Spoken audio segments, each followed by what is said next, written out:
Bom dia, boa tarde, boa noite, meus filhotes e minhas filhotas de todo este Brasil. Está começando mais uma vez, para mim e para vocês, mais um Cantinho Cast. Eu sou a Tilápia Zangada e estamos aqui com convidados. Se apresenta aí, Renê.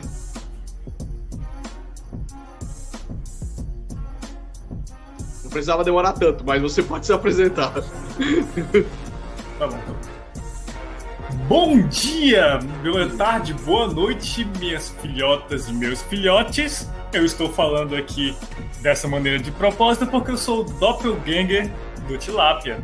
Meu nome é Renner e também conhecido como Otoshi, e eu sou convidado de honra aqui. E eles estão muito honrados em me receber, claro. Estamos mesmo! Maravilhoso, meu doppelganger! E eu aqui sempre com meu grande amigo Pedro. Fala, Pedro! Aqui é o Pedro, hoje estamos de volta para o programa, vamos persistir, sim, o podcast vai continuar e vamos falar de One Piece. Vocês acharam que a gente só ia falar de West Blue? Não, estamos da Alabasta. A gente ia juntar junto com o Skype, a gente ia juntar com o Skypedia, mas não deu, né? O programa tá grande pra caralho. Mas curtam a história, se empolguem, continuem assistindo. Se vocês tiverem qualquer dúvida, mandem nos e-mail. Logo, logo sairá nosso site, que ainda está em produção. Siga-nos na rede social. Qual é a nossa rede social? No Instagram, @cantinho_cast. Tem um bom programa. Então, vamos pro programa. Eu começo. Vou para encontrar os mares de Oblu. Para me tornar o rei dos piratas! Ser o maior espadachim do mundo. Eu vou para finalmente desenhar o meu mapa mundi. E eu vou para me tornar um valente guerreiro do mar. Vamos lá, rumo a Grand Line! Então a gente já pode começar aí, né? A gente tava falando no último episódio quando eles acabam de entrar na Grand Line e eles passam pela Montanha Invertida, assim adentrando a Grand Line, que é um dos mares mais perigosos. Quer dizer, não é um dos mares mais perigosos do mundo de One Piece, né? Tudo por onde ele navega, o mar mais perigoso, blá blá blá.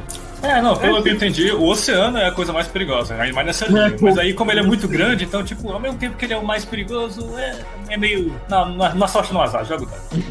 É verdade, né? Porque existem 7 rotas que você pode pegar pra atravessar toda a Grand Line. Uhum. Sério? A gente descobre isso pelo médico... Como é que é o nome dele? Cronos? Ih, caralho, eu Calma aí, que eu sei. Qual médico? O que fica com a Labum. Crossel. Tá escrito na... tá lá. A gente vai encontrar ele dentro de uma baleia. Sabe-se Deus por que ele tá lá dentro. Então, é seguro. Na verdade, depois ele explica por que ele tá lá dentro. Ele tá lá dentro pra proteger a baleia. A baleia ficou lá, né? Por causa do bando do Brook, que deixou ela lá porque não podia levar ela junto. É porque ela era uma filhote na época. Eu ainda acredito que o nosso querido amigo Flapjack já nos ensinou que dentro de uma baleia é sempre seguro. Acho que vários lugares já ensinaram que dentro da baleia é um lugar bem seguro, né? Desde Pinóquio, as pessoas já sabem que dentro da baleia você consegue viver lá dentro, tranquilamente. Até... Você já pensou no cara bíblico, não tá? Não, eu tava pensando, na verdade, no The Boys. Quando eles literalmente pra dentro da baleia e lá eles conseguem sobreviver à batida de barco. Aí... Procurando Nemo também. Procurando Nemo. Verdade. É até divertido dentro da baleia.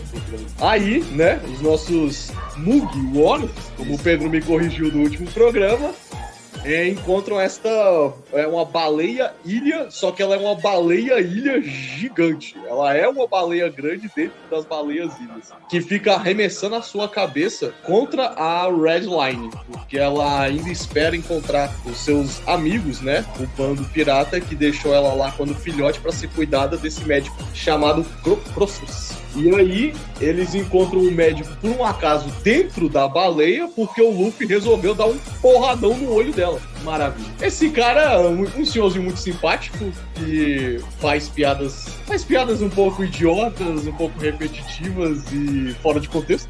Ele não é exatamente simpático, velho. A verdade é que ele tem uma cara meio assustadora e ele faz as piadas deles baseadas cara assustadora que ele tem. Aí todo mundo acha que ele tá falando sério, mas ele tá brincando. Sim, ele tá sempre brincando, né? O momento que ele fala, né? Não fiquem afobados, senão alguém vai acabar morrendo. Aí ele pergunta, aquele clima quem dramático. vai acabar morrendo? Eu, é claro. Sim, uma coisa muito importante que eu tava até comentando com o Pedro é que ninguém lembra por que da trama da baleia. Existem 2 ladrõezinhos de carne de baleia nessa situação, que é uma moça chamada Miss Wednesday. Já é com ela mesmo. Exatamente, pouca gente lembra que essa personagem vai se tornar muito importante alguns episódios depois, mas ela aparece primeiramente aí, roubando carne de baleia, junto com um truta chamado Mr. Nine. Aí o Luffy enfia a porrada nos dois, porque, se eu bem me lembro, é porque ele tava de saco cheio deles, era uma parada assim. Não, é porque ele tava defendendo a Labum mesmo, ele já tinha chegado a fazer amizade com ela nesse momento, eu acho. Ele chegou a fazer amizade com ela, mas realmente ele tanto é que ele bateu e ele não deu explicação. Tipo, as pessoas, a tripulação dele não tava entendendo nada, falou, por que você bateu neles? Não sei, não parecia certo. Foi a resposta que ele deu. Porque ele não concordou que o pessoal pegasse a baleia. Mas quando a gente para pra pensar, o objetivo desses 2 ladrões de carne de baleia era alimentar a vila deles por vários anos. Quando você para pra pensar assim, não parece algo tão ruim, parece algo lógico até. Claro. Sim, e ele 2 trapalhões, porque de bandidos eles não tinham absolutamente nada. Um era um covarde e a outra não tinha cara de bandida, sabe? Não tinha cara de pessoas más, como tem geralmente tipo Bug, tipo Along. Equipe Rocket total. Aí a gente descobre também, como é que era? A gente descobre sobre os long posts que o Croc fala pra Nami, como se navega pela Grand Line. Ele fala exatamente que eles chegam lá, ela já achando que vai conseguir ser a melhor navegadora assim que entra, né, na Grand Line, só que ele fala, nenhuma bússola normal consegue localizar qualquer coisa aqui. Daí eu não lembro se é na animação assim, mas eu acho que a bússola fica girando, né? Sim, por causa das ondas magnéticas de todas as ilhas, que é muito poderosa, e aí só um equipamento muito preciso pode navegar entre as ilhas. Mas eu nunca entendi uma parada do long pose, vocês me ajudem aqui. Ele registra o magnetismo de uma ilha e sempre aponta pra próxima, ou ele consegue voltar pra ilha anterior? Ele sempre volta pra aquela ilha que ele tá registrado. Aquela ilha que ele registra é o norte daquela bússola. Então, independente de onde ele estiver no mundo, vai sempre apontar pra aquela ilha. Rapaz, agora eu saquei. E aí é por isso que toda vez que eles precisam viajar, eles vão pra uma ilha diferente, eles precisam arranjar um log post da outra ilha que eles precisam chegar. E se você parar pra pensar, já é meio idiota, que se você determina um norte, agora falando como um cartógrafo, tipo assim, numa ideia de cartógrafo, se você já determina um novo norte e o cara tem um mapa pra onde ele vai navegar, é só eles fazerem um cálculo baseado nesse novo norte. Não é nada complicado. Pois é. Mas a trama, né? É divertidinho. E também, assim, se não fosse por isso, não seria assim que eles não teriam descoberto o Skypedia, né? Que eu acho que ele descobriram o Skypedia foi com uma pose apontando pro céu, não foi? Se eu não me engano... Ixi, eu não vou lembrar. Se eu não me engano, tinha um long pose e parecia que ele estava quebrado. Era alguma coisa assim. E aí, acho que a eu acho que eu dei um spoiler de que a Robin vai entrar na tripulação, mas assim... uma moça chamada Nicole Robin avisa pra eles que, tipo, existe uma lenda de uma ilha que existe no céu, baseada na história de um truta chamado... não lembro. Mas Tilápia, assim, é um negócio de 20 anos, velho. Spoiler, foda-se. Tá? Spoiler, foda-se. Porra. Roland, a história do Roland, o mentiroso. Aê, tem esse cara. Sim, mas voltando aqui, né, o nosso querido Croc, que ensina, né, pra eles que existem essas 7 rotas que são conhecidas, né, pra se fazer toda a Grand Line, e que todas elas levam a uma ilha no final dela chamada Loftail. Eu realmente não lembro. É tipo a ilha da risada. Alguém... eu lembro do motivo. Aliás, o motivo é meio escondido, mas acho que o nome é bem esse mesmo.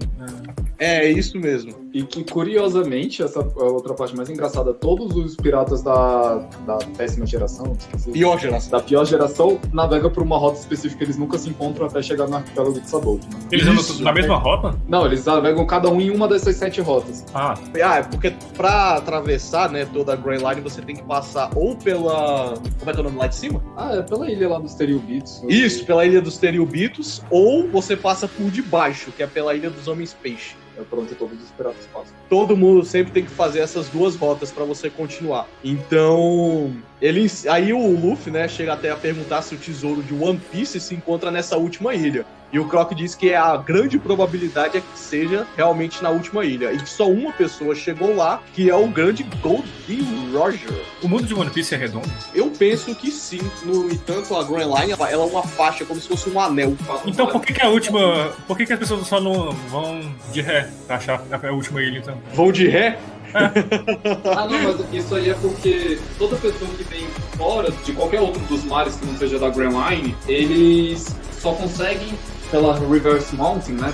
Então, na verdade, o nome desse arco, né, a montanha reversa, eles sempre vão desembocar desse lado, nunca do lado contrário. Olha aí. Mas aí também acaba sendo estúpido, porque tem outro método de você entrar na Grand Line, né, que é você atravessar o Mar Calmo. Se alguém é possível atravessar esse Mar Calmo, ele consegue chegar do outro lado. O Calbel. Na verdade, agora essa foi uma pergunta pertinente, né, tipo, como é que é a geografia do mundo de One Piece, né, que se... Sim, é uma coisa a se perguntar. É só lembrar também, lá nos arcos da frente, a gente descobre que o rei, que era da tripulação do Gold Roger, ele conseguiu nadar do arquipélago de Flambold até a Ilha das Amazonas. Então, se alguém tão forte quanto ele conseguiria nadar, por exemplo, sei lá, de West Blue pra lá, ou de North Blue, a gente dependendo de como é que foi a organização dos mares. Né?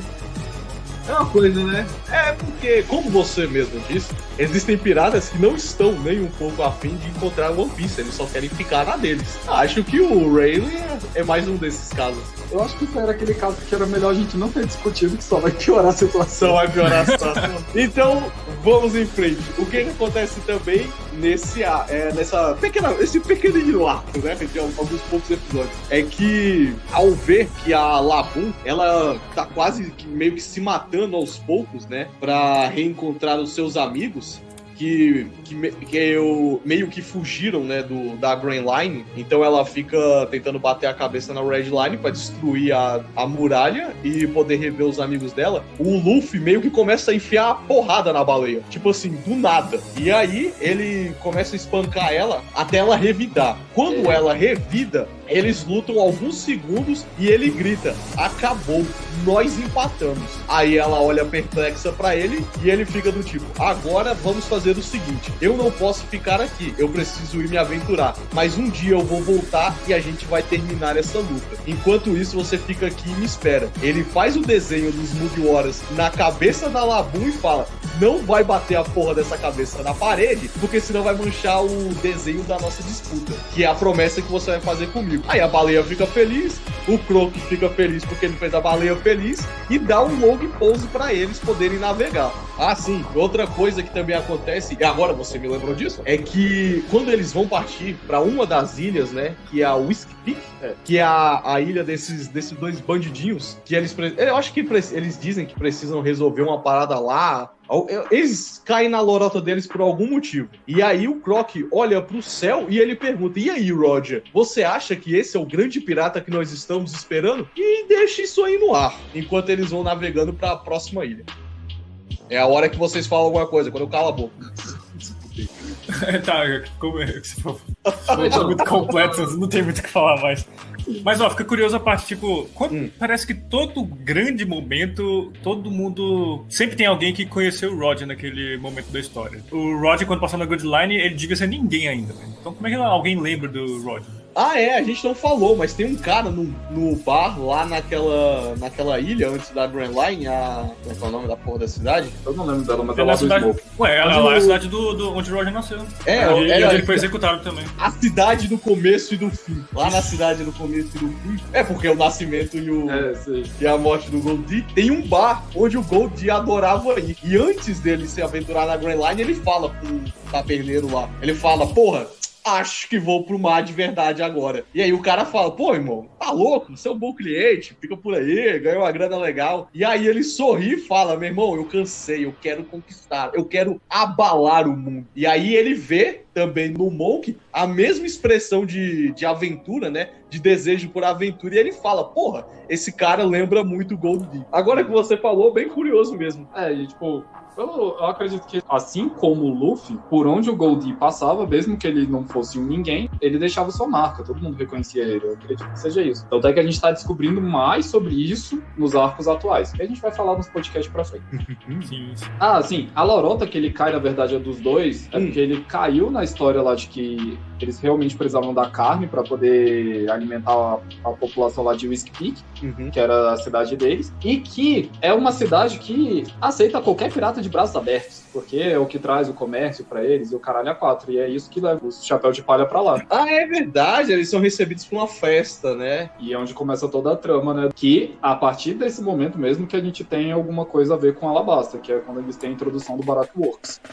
E o que acontece lá em Whiskey Peak? Alguém lembra? Então, eles são recebidos pra essa grande festa, eles festejam pra caralho, comem pra cacete, aí, tipo, todo mundo cai no sono. Ah, é, e aí nesse momento que a gente descobre que a Nami e o Zoro são dois caçacheiros, meu irmão. Puta que pariu. Ah, foi mal. Eu falei. Dois caçacheiros. Caralho, não consigo falar. Pinguço. Isso. Pinguço. Caralho, quase não foi, irmão do céu. A dicção tá uma delícia. Aí acaba que eles vão pra Whiskey Peak, lá eles têm esse grande banquete, acaba todo mundo dormindo e acabam descobrindo mais tarde que, na verdade, é uma cidade de caçadores de recompensa que trabalham pra Baroque Works, que é exatamente o bando aqueles dois que queriam a carne da baleia. Sim. Que, assim, né, exatamente um bando, né, que o Baroque Works, ao meu entender, né, eles não eram um bando de piratas. Por mais que... Sim, ele era uma organização criminosa. Assim, até a gente, de fato, chega... Quer dizer, tirando o arco do Chopper, todos os outros arcos até chegar a Alabasta são realmente bem curtinhos. Era questão de 2, 3, no máximo 6 episódios. Sim. São bem curtos. Então, eram coisas bem pequenas. Aí tem confusão, tem batalha, e ele, obviamente, o pessoal do Chapéu de Palha derrota todo mundo. O Zoro derrota todo mundo. Aí, é verdade, o Luffy nem tava acordando. O Luffy acorda E fica com com o raiva Zoro, do Zoro. enfiando a porrada em todo mundo, que fizeram uma tremenda de uma festa pra ele, e cai na porrada com o Zoro, que se irrita demais com o Luffy, e fala, pode vir, vou, tipo, se é assim que você quer brincar. Porque o Luffy fica irritado com ele, exatamente tá metendo a porrada em todo mundo, mas nos anfitriões, mas não sabia que o pessoal tava querendo era caçar eles. Ah, sim, e aí que a gente descobre que a tal Miss Wednesday não é uma membra oficial da Baroque Works. Ela é uma infiltrada do reino de Alabasta, é a princesa... Sabe o nome? Ela tinha um nome completo. Vivi. É Nefertari Vivi. Nefertari. Putz, eu sabia isso, só que eu tava achando que tava errado no Nefertari, velho. O Oda sempre faz esse joguete, né? De misturar muito os nomes das pessoas. Você tem nomes japoneses.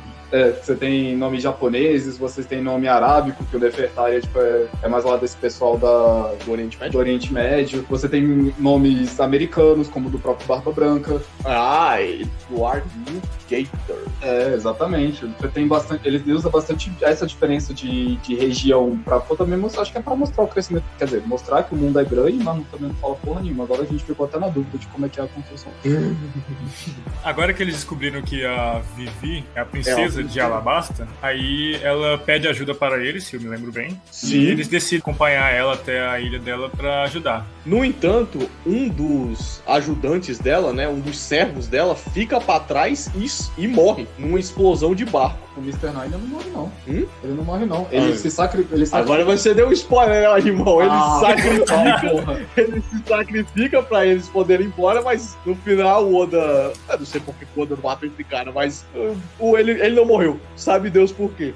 É tão idiota depois ressuscitar ele, que faz o sacrifício dele. Não, mas eu não lembrava nem que ele morreu, velho. Pra mim, eu tava indo pra lá, só que foi diferente. Acho que ele foi, na minha opinião, quer dizer, no que eu lembro, né? Pra mim, ele só tinha ido direto, com outro pessoal. É porque tem um urubu e um macaco. Agora, por que tem um urubu e um macaco assassino na Baroque Works? Eu não faço ideia. Eu sei que esse urubu e esse macaco, eles são os assassinos da Baroque Works. Todo mundo que sai da linha, essa galera vai lá e mata. Ou então avisa pra um tal de Mr. Zero que a galera saiu da linha e pergunta o que tem que fazer com esse pessoal. Como eles descobrem, né, que a Vivi, na verdade, traiu eles, agora a vida dela tá em jogo. E por isso é um perigo pro Chapéu de Palha ajudarem ela. Mas mesmo assim, o Luffy sempre a fim de ajudar todo mundo, né?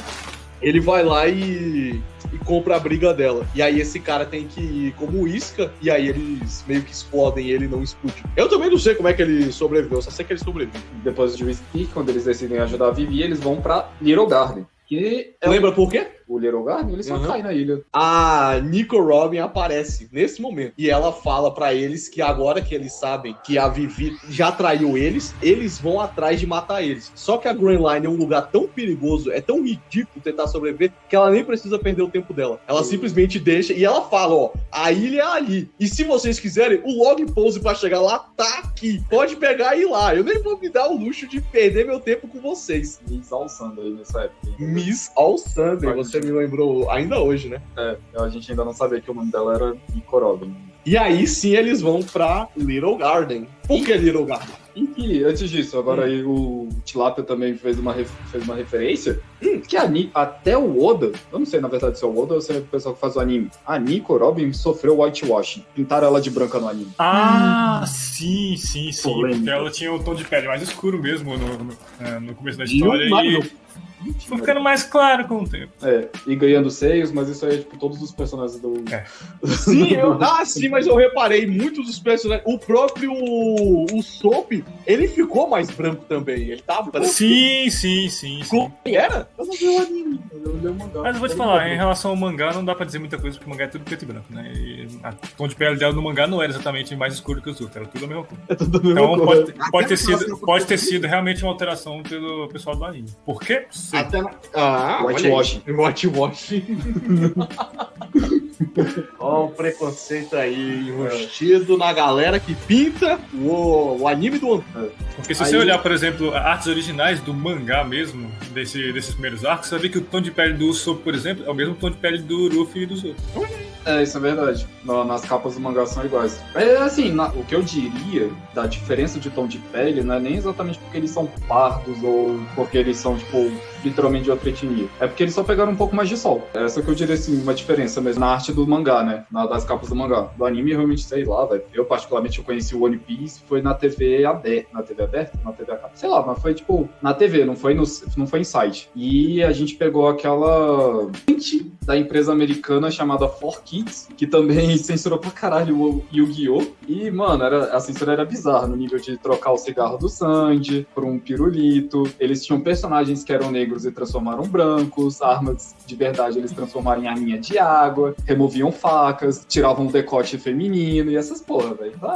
Você falando sobre quando começou a ver One Piece, me lembrou que o One Piece que me introduziu ao mundo dos animes. Tipo assim, a gente já cresceu com os animes da televisão aberta, beleza. Mas One Piece foi o primeiro anime que eu vi... Não foi o primeiro, mas foi um dos primeiros, porque veio num pacote completo, digamos assim. Mas foi um dos primeiros animes que eu comecei a ver em japonês, legendado. Isso em RMVB ainda na época. Nossa! Porque um amigo meu gravou pra mim um CD com alguns episódios de... Não, um DVD com alguns episódios de animes. Aí nesse DVD tinha, se não me engano, Code Geass, tinha outros animes, e aí 3 DVDs era só One Piece. Tinham 300 capítulos. Hoje em dia, né, se a gente baixa qualquer vídeo com 90 mega, a gente acha que a qualidade é uma merda. Imagina em RMVB, que era 24 mega o tamanho do episódio.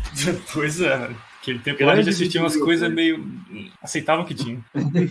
Então vamos voltar ao arco Little Garden, que o que acontece nessa ilhazinha deles? Eles chegam tranquilo, eu acho. Foi pra sair que deu trabalho. Eu acho que pra sair eles precisaram realmente da ajuda dos gigantes pra conseguir sair da ilha. O Dorin e o Brog. O Luffy se encanta pela história deles e descobre que os dois são dois idiotas, que eles estão brigando há mais de 100 anos por um motivo besta. Não, são dois. O Luffy não acha que eles são idiotas. O Luffy ele completamente apoia. Também, Porque o Luffy também é um idiota. E quem fica encantado é o Soap. O Soap, né? Porque o Soap ele já dizia que encontrou a Ilha dos Gigantes antes lá, e gigantes de verdade, então ele fica encantado com a história do lá. Acontece alguma coisa no começo do anime que eles se separam, se eu não me engano. Que, se eu não me engano, o Soap ele fica do lado e o Luffy ele acaba encontrando o outro. É porque o Sanji e o Zoro vão competir pra ver quem pega o maior bicho pro almoço. O Luffy vai cutucar insetos e ele quer achar um besouro Hércules gigante. A Nami tem que explorar a ilha porque o Long Pose tem que registrar o magnetismo da ilha. Eles não sabem quanto tempo vai levar. Ele é um tempo muito variável de ilha para ilha. Pera, isso já é o Novo Mundo, então? Hã? Não, o Novo Mundo é depois da Ilha dos Homens Peixes. Então esse é o Logo Pulse antigo ainda.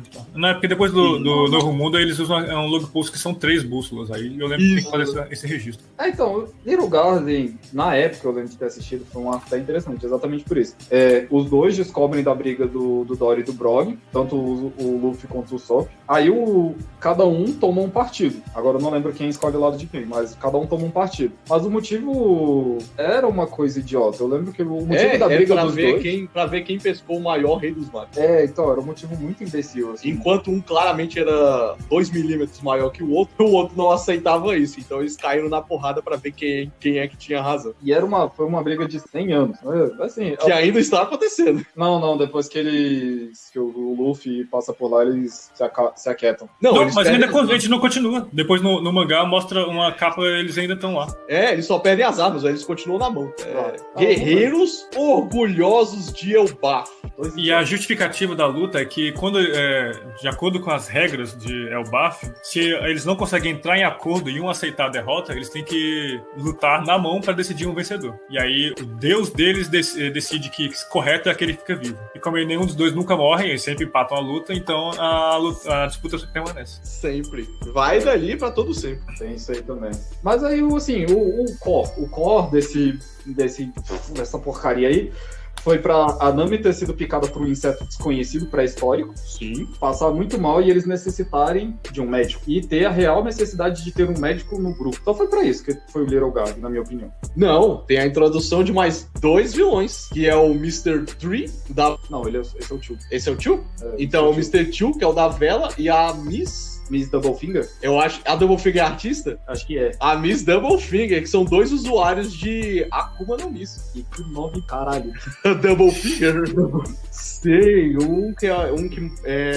tem um corpo de cera e manipula cera, e a outra manipula emoções através das cores. Mas que eles, tipo assim, eles só aparecem bem rápido também. Uma coisa Não, é bem demorado, é bem chato, porque o cara é um artista. O arco só tem 6 episódios, como é que foi demorado? Cara, 4 episódios é só espelho na puta, só pra tu ter noção. É ele rodando um bolo porque ele quer fazer uma escultura de cera do Zoro, da Nami e da Vivi. Cara, que porra insuportável de chato. Ah, sim, e o Sandy descobre que um tal de Mr. Zero mandou esse cara pra matar eles nessa ilha.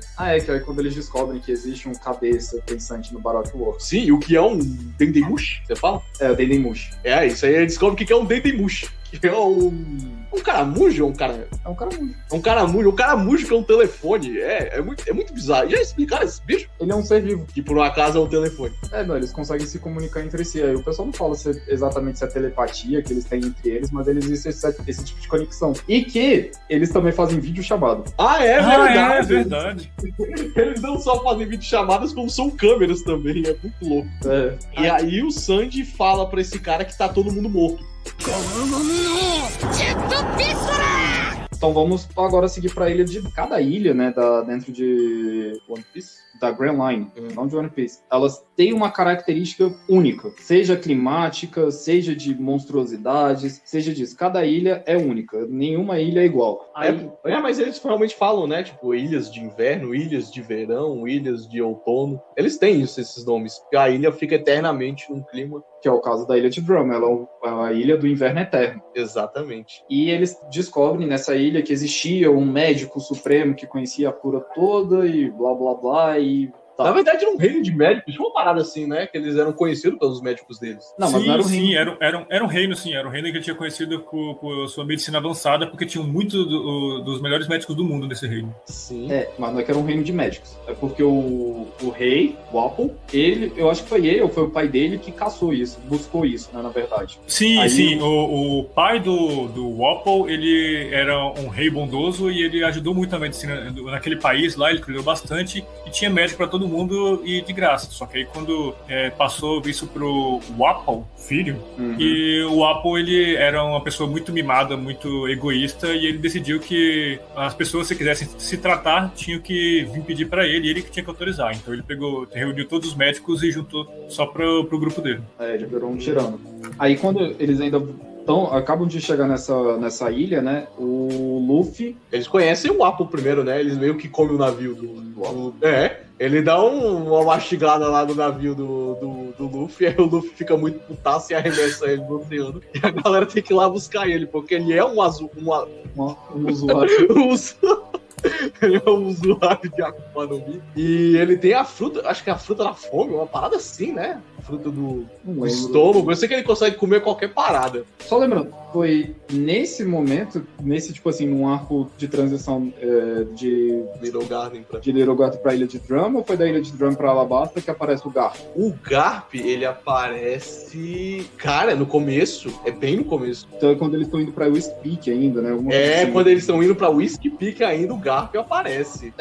Vamos dar um comentário sobre o Garp aí, porque ele é um personagem, assim como o Barba Branca, eu acredito, um dos personagens que tem maior... amor dos fãs? Eu acho que é isso, dá pra ser o maior fandom. Eu acho que é fandom, certo. E tem que ter mesmo, porque é o meu personagem favorito da vida, não só de One Piece, mas da vida. É um personagemzinho maravilhoso, cara. É a junção perfeita de como é você ser muito foda e muito despreocupado. Agora, uma coisa que talvez você possa me dizer é: por que diabos ele tem um capuz de cachorro? Alguém aí sabe? Tipo, velho, ele tem um capuz de cachorro, ele matou um cachorro gigante? O que rola?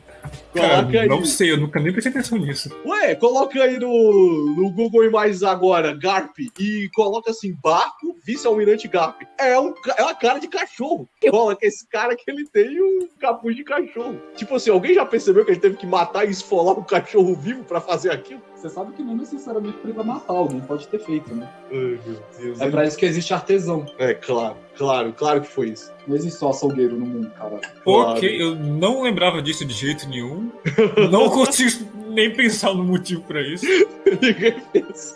A primeira coisa que eu pensei é do tipo, cara, ele matou e esfolou o cachorro pra fazer essa parada? Por que ele fez isso? Você já pensou mas pera, eu achei uma imagem aqui que talvez tenha a ver com alguma tribo que ele foi, porque tem outra imagem parecida que é um lobo, uma cabeça de lobo, só que não é o Garp, é um Xandia Chef. Então talvez ele tenha conseguido isso como agradecimento por algum motivo nessa ilha, ou dessa tribo. Olha aí, a tribo de Xande, a gente ainda vai falar deles daqui a pouco. É na área do Saibinha. Né? Mas será que é o mesmo? Bom, não sabemos. Querem mandar uma mensagem pro Oda? Eu sei que ele ouve aí o podcast. É o único ouvinte do Japão, né? A gente tem um ouvinte no Japão lá, eu tenho quase certeza. Tudo indica, todas as pistas levam a crer que Oda ouve este programa. Nunca duvidei. Não duvide. Esse safado só tá esperando a gente falar aqui no final do One Piece pra ele poder escrever logo essa porcaria. A gente tem uma boa ideia, então dê boas ideias aí que a gente sabe que Oda ouve a gente. Eu ia falar, escreve nos comentários, mas não tem comentários, tem? Ainda não. Futuramente teremos o nosso próprio site, já vou dizendo spoilers aqui. Spoiler. Teremos o nosso site cantinhocast.com.br e lá também teremos a nossa parte específica para enviar suas dicas, caneladas do episódio, essas coisas. Propagandas à parte. Foi um bom toque, Renan. Foi muito bom. Quer dizer, o toque. Então, voltando aqui pro Garp, que é um dos meus personagens favoritos, a gente descobre que o... Caralho, como é que é o nome do filho da puta do Machado? Que tem amor de Machado? O pai do moleque loiro lá, que eu esqueci o nome do... Nossa, agora sim, todo mundo sabe o que você tá falando. O pai do moleque mão de loiro. Machado, pai do moleque loiro? O que vira amigo do Colby. Cara, como é que é o nome? É o primeiro vilão que o Luffy enfrenta pra libertar o Zoro. Não, na verdade é o segundo. É o segundo. A primeira é a Elvira. Lembra dele? Ele era um marinheiro que queria... É um marinheiro muito filha da puta, que não se importava muito com ninguém. É o pai do Helmelpo. Agora sim. Tá todo mundo sabendo o que você tá falando. Deixa eu ver aqui. Deixa eu ver. É o pai de quem? Morgan. Isso! Morgan. O filho dele é o Helmelpo, que fica com o Colby, que é o loirinho. Sim, eu lembro do filho dele. Tô tentando lembrar o nome pra pesquisar. Então o nome dele é Morgan. Isso.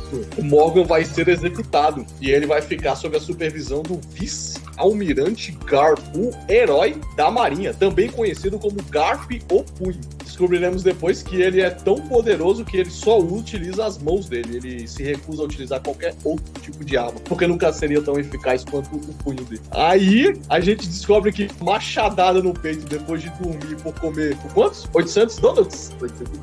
823 donuts. Conquistando assim um dos recordes de maior experimentador de donuts da Grand Line. Ele mal sabia que estava ferido. Personagemzinho maravilhoso. E foi nesse episódio também que a gente descobre que ele vai adotar o nosso querido Kobe Covarde para se tornar um grande marinheiro. Junto do... Como é que é o nome do ali? Herumepo, que ele chama. Herumepo. Em japonês, então Helmelpo. E a gente ainda vai ouvir falar muito desses dois. Muito lá na frente, movimentando a história de uma... Esse é o dos post-it do Oda que fica grudado. Ah, não, meu jovem Pedro. A gente conversou sobre isso também.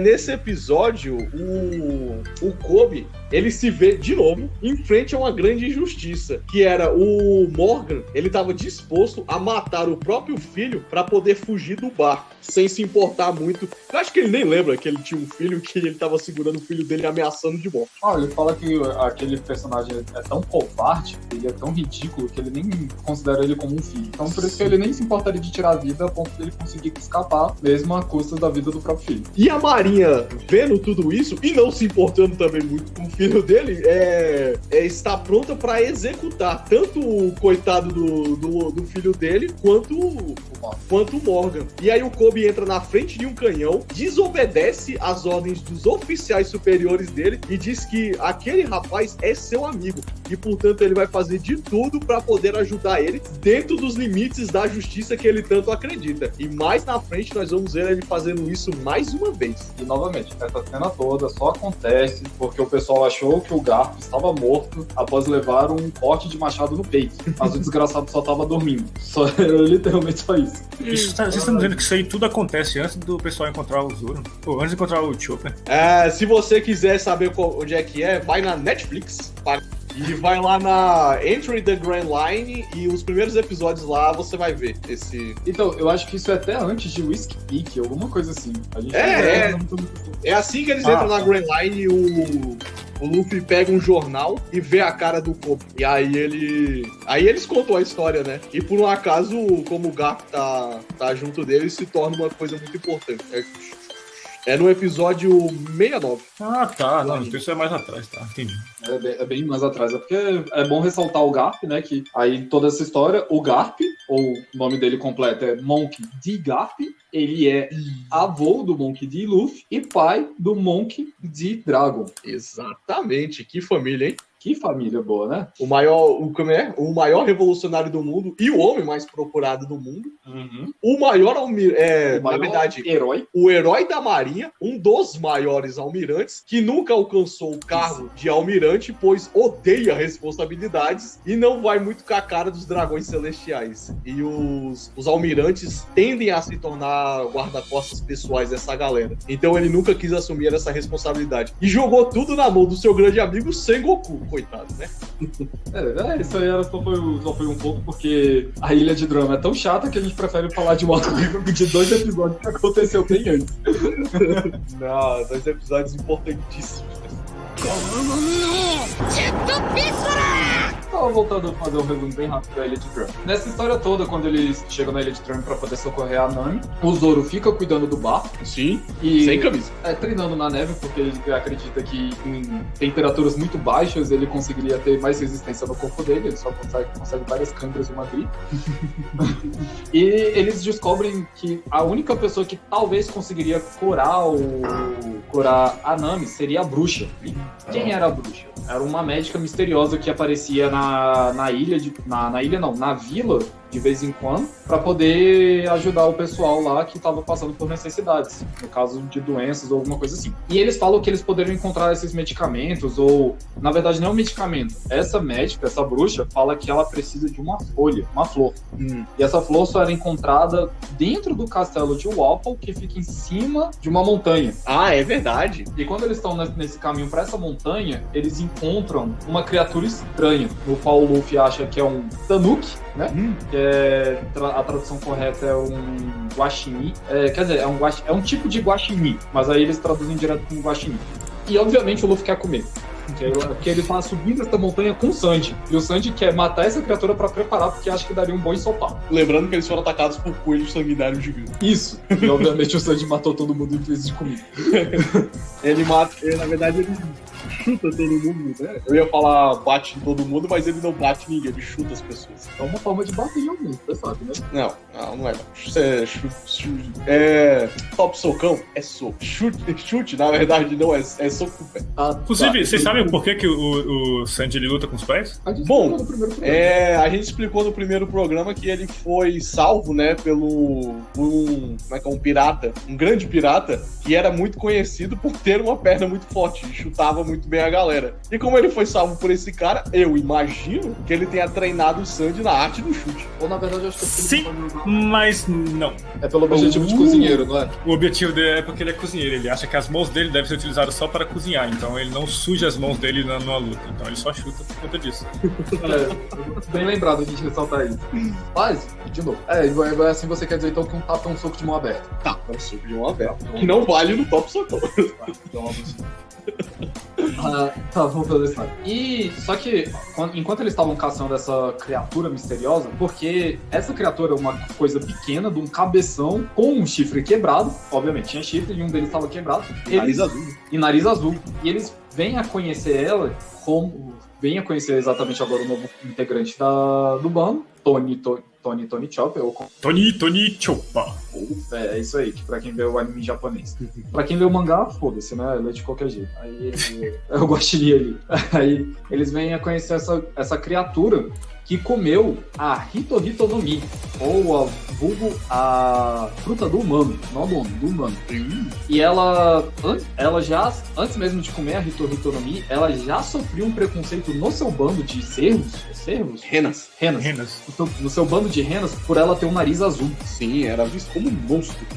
Exatamente. E quando ela come a Hito no Mi, e ela consegue adquirir a forma de humano, ela acharia que, já que ela é rejeitada pelas renas, ela seria aceita pelos humanos. Mas foi muito pelo contrário, exatamente por ela parecer uma criatura monstruosa, e que antes mesmo deles subirem nisso, pro castelo lá de Wapol, o chefe da vila fala sobre o abominável Homem das Neves que tem nessa floresta. Sim. E é exatamente o Chopper na figura de homem dele, que ele é muito grande, bombado, e obviamente é uma rena bombada por aí. Aí ele encontra o Chopper, aí eles descobrem que o Chopper é aprendiz do maior médico atual, conhecido, né, do One Piece, que era o antigo doutor Hiruruki, ou Hiruruki, não sei, eles trocam R por L e fica foda de saber como é que pronuncia. Acho que é Hiruruki, né?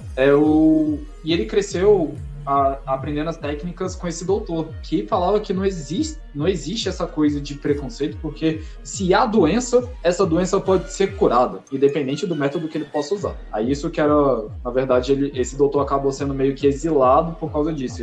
Ele independia do método que ele usasse, ele ia descobrir a cura para qualquer doença que existisse no mundo. Mas meio que ele era o método do médico, né? A moral é que ele sempre estava tentando descobrir uma cura, então ele estava sempre no experimento, ele estava sempre errando. A galera não curtia muito ele. Exatamente. Então, porque ele cagava pro método. Ele só queria saber do resultado. Ele meio que praticava medicina ilegalmente.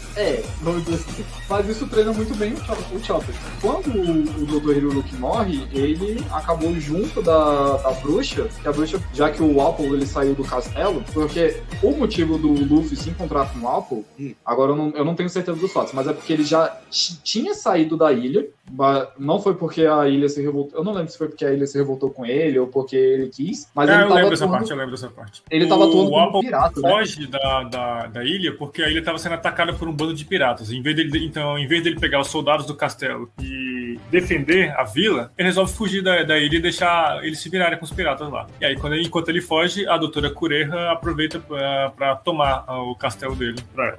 Essa é a galera do Barba Negra?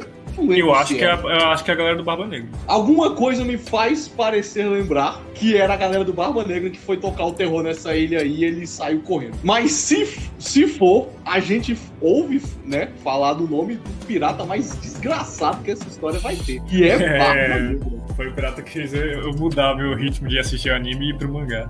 Por quê? Porque foi exatamente nesse momento. Que é spoiler lá na frente, né? Depois que acontece aquele evento lá da Marinha lá, aquele evento depois que o Barba Negra captura o irmão do Ruffy, sabe? Ixi, mano. E aí acontece 3 sagas na frente, quer dizer. Depois que acontece aquilo com o irmão do Ruffy, eu não sei até onde vocês vão cortar, então eu tô tentando falar o menos possível. Eu não me aguentava pra saber o que aconteceu, e aí foi aí que eu comecei a ver o mangá. Olha aí, o cara é desesperado pelo final. Mas o final não existe até hoje, mas não aprendeu nada. Não era desesperado pelo final, era desesperado pra saber o que ia acontecer depois. Porque a gente assiste o episódio e sabe que vai ter episódio só semana que vem. E no episódio que a gente acabou de ver, acontece aquilo com o irmão do Ruffy. Aí você fica, não é possível. Caralho, não, velho. Não. E o Ruffy, não, caralho, Ruffy, caralho, não. Aí eu tive que... Essa é uma reação bem genuína mesmo. Muito. Eu lembro de ter feito isso quando a gente tava na saga de Water 7, pra falar a verdade. Quando eu saí do anime pra ir pro mangá. Aí eu revi o anime pra voltar a acompanhar e parei na saga dos Homens Peixe, porque é uma merda. Sim, depois eu voltei a rever o anime e eu parei de novo no time skip. No time skip? Depois eu parei de ver o anime no time skip, fiquei só no mangá. Nossa, que... Parou num tempo bom. Parou num tempo bom. Não, o final do time skip é uma porcaria. Então, parou de ver o anime num tempo bom, velho, porque é muito filler no anime, nessa época. Pois é.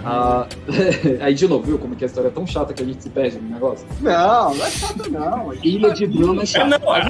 Essa história é tão importante que ela se encaixa com absolutamente tudo que acontece. É por isso que a gente acaba se perdendo, velho. Essa história é mais importante do anime. Isso é um ponto legal, né, de falar que o Oda, por isso que eu falo do Pochit, o Oda, ele sabe referenciar muito bem os personagens. Ele consegue, que nem a gente fez com o nosso grandíssimo amigo Iago, assim como no MCU, ele bota pontos pequenos dentro do arco, que futuramente ele volta a puxar desse ponto e faz uma boa construção do personagem. A Labum, que a gente veio a comentar agora, ela tem uma importância, a gente descobre o motivo dela agir daquele jeito e o pessoal que ela conheceu umas 2 sagas à frente. Sim, 2 sagas à frente conheceremos um dos membros da tripulação que abandonou a Labum da filhote e a gente descobre que eles realmente morreram na Grand Line. Era a história trágica. Nossa! E aí é por isso que a Labum, eles nunca retornaram pra ver a Labum. Sim, a gente descobre que o Croc, na verdade, mentiu pra Labum. Ele só queria acabar com o sofrimento dela, só que tornou tudo pior. Deixou tudo pior. Exatamente. E esse arco, na verdade, eu vou ter que fazer um sacrifício de rever, já que o meu colega Tilápia não quer ver. Não, Thriller Bark. Não, ouvinte. Thriller Bark é uma bosta, não percam tempo. Thriller Bark tem 2 coisas que são incríveis. É a Pero lá, a Garota Fantasma. Sim, a Garota Fantasma. Ela é incrível. Eu acho que é um dos segundos personagens que tem mais fanfic hentai na internet. Sim, é por isso que ela é incrível. O Zoro, na verdade, sempre traz essas gurias pra junto dele, né? E a segunda coisa é uma coisa que... A segunda coisa que eu acho muito interessante dessa saga, além de introduzir o Shichibukai, se eu não me engano, que acho que é o... Não é eles que introduzem, porque na base tem o Crocodile antes. Mas ele fala um pouco mais sobre. Sim, porque no começo só mostra o Crocodile e agora a gente sabe que explica melhor sobre os Shichibukais, quanto sangue, como é a organização deles. Mas tem uma coisa muito interessante que mostra o poder do protagonismo do Ruffy, que ele adquire os poderes que ele só adquire em Thriller Bark e em nenhum outro lugar e nunca mais vai ser visto no resto. Ou talvez não, talvez o Oda lá na frente volte com isso, não sei, eu acho difícil. O poder do protagonismo? Qual foi? É o poder do Nightmare Ruffy. É verdade. Isso aí, velho. Caralho, que bosta. Tipo, o mais próximo de parecido com isso é o Ruffy lá na frente do mangá, já quando ele adquire o Haki e aí ele pega o Gear Third, é o que ele fica mais próximo de Nightmare Ruffy. Mas não tem absolutamente nada a ver e nada igual, além da aparência. É verdade. Vamos chegar lá em Thriller Bark, vamos comentar, que eu tenho bastante. Tem alguns pontos negativos também pra falar desse arco. Voltando. Na Ilha de Drum, quando eles resolvem tudo, eles... Não, fala porque que o Totô Dr. Hiruruki morreu. Não, você sabe. Até foi assim. Ele tava doente. E ele já se consultava com a Doctorine? A Doctorine é exatamente a bruxa. É a bruxa. Ele já se consultava com a Doctorine e ele sabia que ele tinha uma doença. Na verdade, eu acho que uma porrada de personagens do One Piece pega umas doenças incuráveis do nada, né? Mas isso se chama vida. Velho. Tá bom. Então, na vida de One Piece, a galera às vezes pega umas doenças incuráveis e mesmo na ilha dos melhores médicos do mundo, não existiam médicos bons o bastante pra curar ele. Na verdade, eu acho que ele até se consulta com a Doctorine e ela fala do tipo, cara, toma esse bagulhete aqui que, velho, vai meio que ajudar você, vai te poupar da dor e tudo mais. E enquanto ele ensinava, né, medicina pro Chopper, ele fica muito doente. E aí o Chopper se vê na obrigação de salvar o seu mentor. E aí ele vai procurar um cogumelo, eu acho que uma folha, cogumelo que ele viu em algum livro que poderia curar qualquer coisa. Sim, porque o próprio, né, Dr. Hiruki, ele achava que existia cura pra tudo. E ele mesmo queria achar uma cura pra ilha, né, pra ilha de inverno perpétuo na qual eles viviam, que era muito triste, muito sombria, e a alegria, né? E a alegria de viver já tinha deixado aquele lugar há muito tempo. Aí é culpa do Loki, é culpa da Big. Bom, seja lá de quem for a culpa, esse cara estava disposto a curar, né? Tudo aquilo. O Chopper, ele se vê na obrigação, né? De curar o seu mestre e dá uma... Como é que era? Acho que um cogumelo ou uma planta errada pra ele. Então, o que acontece? Essa parte eu lembro muito bem. Porque eu assisti semana passada, porque eu achei que eu ia gravar semana passada. Então manda bem, irmão. Beleza.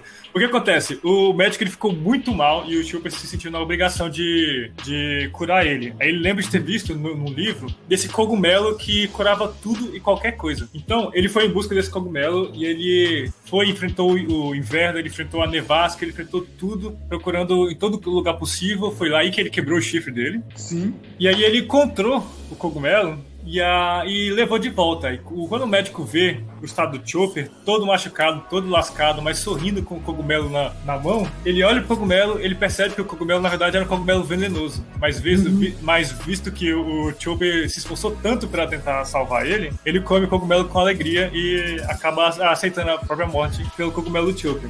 O Chopper, ele não fica sabendo disso, ele não entende do porquê que o médico morreu. Só que mais tarde, quando ele é aprendiz da Kureha, a Doctorine, a Doctorine explica pra ele se sente muito culpado depois por isso. É porque, como último pedido da vida dele, ele pede pra ela ensinar ele a ser um médico de verdade. E agora só uma parte curiosa lá da Doctorine, né? Que o pessoal chama ela de bruxa, não pelo fato dela só aparecer à noite, vamos dizer assim, entre aspas, que eu nem lembro que é os horários, dela aparecer misteriosamente lá na vila dos aldeões da ilha de Drum, os caralho a quatro. É o fato dela ter 115 anos, num corpo de gostosa do caralho, uma cara de velha do cacete. E fala que é das medicinas que ela conhece é o fato dela conseguir manter essa aparência. É por isso que ela é chamada de bruxa. É só pra comentar. Mas ela vive ressaltando o fato de que ela achou a fonte da juventude. É por isso a receita da medicina dela que torna ela com esse corpinho maravilhoso. Assim. E que ela nunca vai dizer pra ninguém como é que ela sempre fica daquele jeito. Tem isso também. E aí, como não podia deixar de acontecer, né? Alguma coisa precisa ser resolvida na porrada. Porque animes sempre se resolvem em tudo dessa forma. Então o Appo volta pra cidade pra reivindicar o castelo dele. E aí o Luffy, o Sanji e o Zoro perdido na neve vão ter que resolver esse problema. E o Zoro também tá sem camisa, perdido na neve. É uma característica incrível do Zoro dele se perder em qualquer lugar que ele vá. É que ele foi nadar. Ele foi nadar e parece que a correnteza era forte demais, levou ele muito longe do navio e aí teve que voltar andando. Não, isso é o tipo de desculpa que ele inventa, mas assim, ele tem realmente a capacidade de se perder em uma linha reta. Eu acho que é o superpoder dele. Exatamente. É ele se perder em qualquer lugar que ele vá. Ele tá andando com o bando. Aí quando ele se toca, ele se perdeu do bando. Ele foi para em algum outro lugar. Assim, tem uma bandeira hasteada no topo do castelo, que é a bandeira, acho que foi o Chopper que hasteou ela, porque é a bandeira do do doutor. Acho que é o símbolo do doutor. Que é com a Sakura, né? Sim, Com as cores exatamente. de flores de cereja. E aí como simbolismo, né, o Hopper disse que vai fazer de tudo pra tirar aquela bandeira de lá, porque aquela bandeira tá deturpando, né, a ideia do castelo dele. Aí o Chopper, né, enfrenta ele, diz que aquela bandeira jamais será destruída, e mesmo assim, o Hopper dá uma porrada, um cacete no Chopper, e vai lá destruir a bandeira. Enquanto isso, o Luffy fica putaço da vida, porque está mexendo não só com a alegria, mas com sonhos, né, da vida do pequeno médico que ele quer que entre pro grupo dele, e desce o cacete no Apple. Só pra fazer uma vírgula aqui rapidinho. Acho que todo otaku já sabe o que significa, mas pra quem não sabe, Sakura não é o personagem do Naruto, tá? Sakura quer dizer flor de cerejeira. Só um disclaimer. Tá? Sakura na verdade significa cerejeira. Flor de cerejeira é Sakura cura. Sakura é cerejeira. Tá, tudo bem, mas é só pra Sakura. Eu não estou falando da Sakura do Naruto, tá? Só isso. Não, literalmente não foi um crossover de um anime que tinha da bandeira com a cara daquela nojenta lá. Eu pensei que você ia falar de Sakura Card, eu juro. Mano, isso aí. Mas era mais no nosso tempo. Eu acho que a Sakura do Naruto é mais conhecida do que a Sakura Card Captor. Infelizmente. Tá, aí agora voltando, aí acaba. Sim. E aí o Luffy, né? Aí o Luffy chama o Chopper, né, pra ser o companheiro dele. Enquanto isso, a Doctorine sabe que ela não quer perder, né, a querida rena dela, querida rena aprendiz. Porém, ela se emputece com o fato de que a reninha dela está crescendo e quer desbravar os mares. Então ela simplesmente pega todas as armas que existem dentro do castelo e assusta o Chopper, né, pra testar ele, pra ver se ele realmente vai querer encarar uma vida cheia de aventuras, uma vez que é uma rena muito medrosa. E ele, sem pensar duas vezes, com a Doctorine avançando pra ele com mísseis, armas, arpões e de tudo, ele sai correndo, pede ajuda do Luffy e fala: vamos embora daqui, me tire deste lugar. Aí agora você fala: parabéns, temos o Scooby junto com o Salsicha no grupo do Chapéu de Palha. Ah, sim! Não antes nós descobrimos que o Dr. Hiruki descobriu a cura pra toda aquela tristeza miserável. Ele tem fogos de artifício no formato de uma sakura. Eu lembro que parece que tá tendo lá as folhas de cerejeira, sim, descendo na ilha. É, né? Lindo, é maravilhoso. Todo mundo se alegra ao ver aquilo. Porque, agora a gente não explicou direito, né? O castelo do rei Wapol, ele fica numa montanha que é gigantesca. O fato deles subirem essa montanha, né, o Luffy e o Sanji, foi um desafio muito grande. E é como se ela fosse literalmente um tronco, assim, de gelo no meio da ilha. E quando ele estoura esses fogos de artifício, parece uma Sakura gigante. Parece uma árvore de cerejeira, uma cerejeira gigante que fica no centro da ilha. Exatamente. Eu tinha me esquecido desse fato. O Oda não dá ponto sem nó, só todo o resto. Mas esse ele deu. Aí nós vamos para a próxima ilha. Nesse caminho de Alabasta, um pouco antes deles chegarem, de fato, a ancorar na ilha, eles reencontram, ou na verdade, na ilha. Não, eles encontram nessa ilha. Não, é que em Little Garden eles não encontraram de fato o Mr. Two, né? Não. Eles contaram o Mr. Tree, que era o da cera. O Mr. Two é o cisne. É, exatamente, é o Bonkurei. Não, peraí, o Bonkurei que é o... Não, porra, o que se disfarça é o da cera, não é? Que é o Bonkurei. Não. O que se disfarça é o Bonkurei, que é o cisne. O da cera é o que fazia as velas de cera, que quando ele fez aquele bolo gigante de cera que o Zoro cortou metade das pernas. Eu fico com aquele cabelinho... Ele tem um 3, né? Ele tem um 3 na cabeça.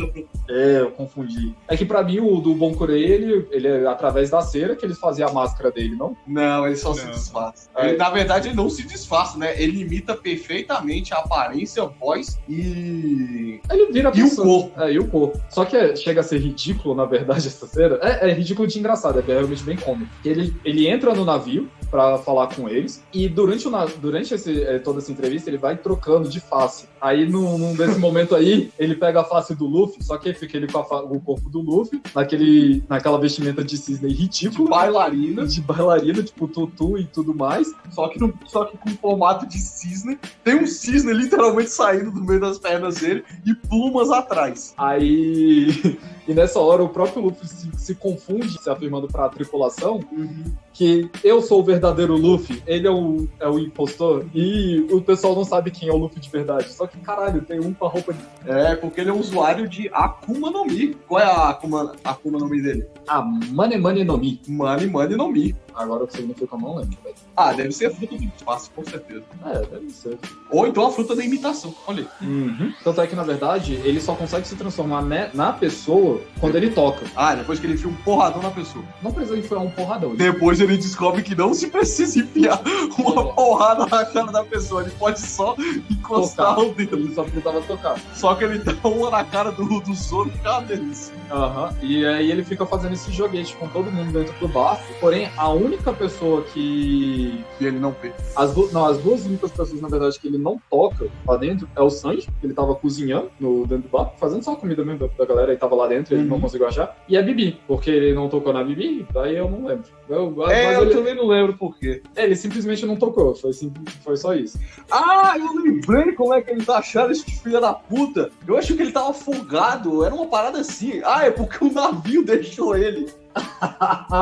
Eu acho que eles estavam passando de navio, aí eu lembro que ele entra no barco e o navio meio que zarpa sem ele. Eu não lembro por que o navio zarpa sem ele. Só que aí ele fica... A tripulação, o Chapéu de Palha, eles encontram ele acidentalmente enquanto pescavam. Isso mesmo.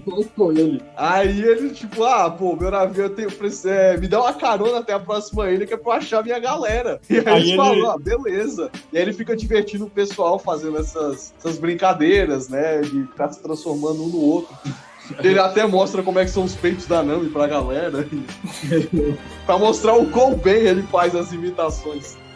Mas aí meio que ele é super divertido e ele sequer sabe quem são o Chapéu de Palha, porque eles pensam que eles estão mortos. Pelo comunicado falso do Sanji. Pelo comunicado falso do Sanji, exatamente. E provavelmente deve ter sido uma coisa muito rápida e por isso que a Vivi não encontrou ele, a Vivi estava lá dentro, porque a Vivi saberia quem ele é também. Porque ele também, na verdade, era um membro da Baroque Works. Da Baroque Works. Sim. Qual é o motivo dele não ter uma parceira? É porque ele é gay mesmo? Ou tem um motivo? Não lembro. Eu sei que ele não tem parceira. Ele não tem parceira. Ele é o único que não tem parceira. É tudo bem. Não é? Da mesma situação que ele foi largado, isso eu não lembro. O pessoal não gostava dele. Ninguém curtia muito ele? Ninguém curtia muito ele exatamente porque ele ficava fazendo essas transformações. Achava muito abusiva. E eu acredito, eu tô supondo, né? Que é exatamente por não gostar dele, eu acho que nenhuma mulher gostava de ficar perto dele exatamente por ele conseguir assumir todas as formas dela. Né? Eu sei que a tripulação dele é muito leal, hein? Sério? A tripulação dele vai se sacrificar no futuro a pedido dele. Sim, é porque eles têm enquanto todo mundo broderagem, eles têm a broderagem Okama. A broderagem drag queen deles. Exatamente, ele é meio que um drag queen. E futuramente a gente descobre que isso é um poder muito grande no mundo de One Piece.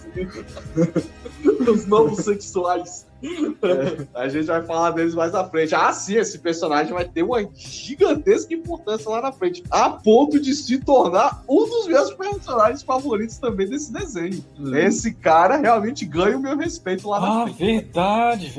Não Impel Down, né, velho? Impel Down, exatamente. E aí a gente vai ver mais uma vez o Ichiro, né, colocando uma pequena participação no personagem mó nada a ver, pra depois dar um gigantesco papel pra ele lá na frente na história. Assim como aconteceu com o Kobe, acontecerá com o Boninho, que é como o Luffy chama ele.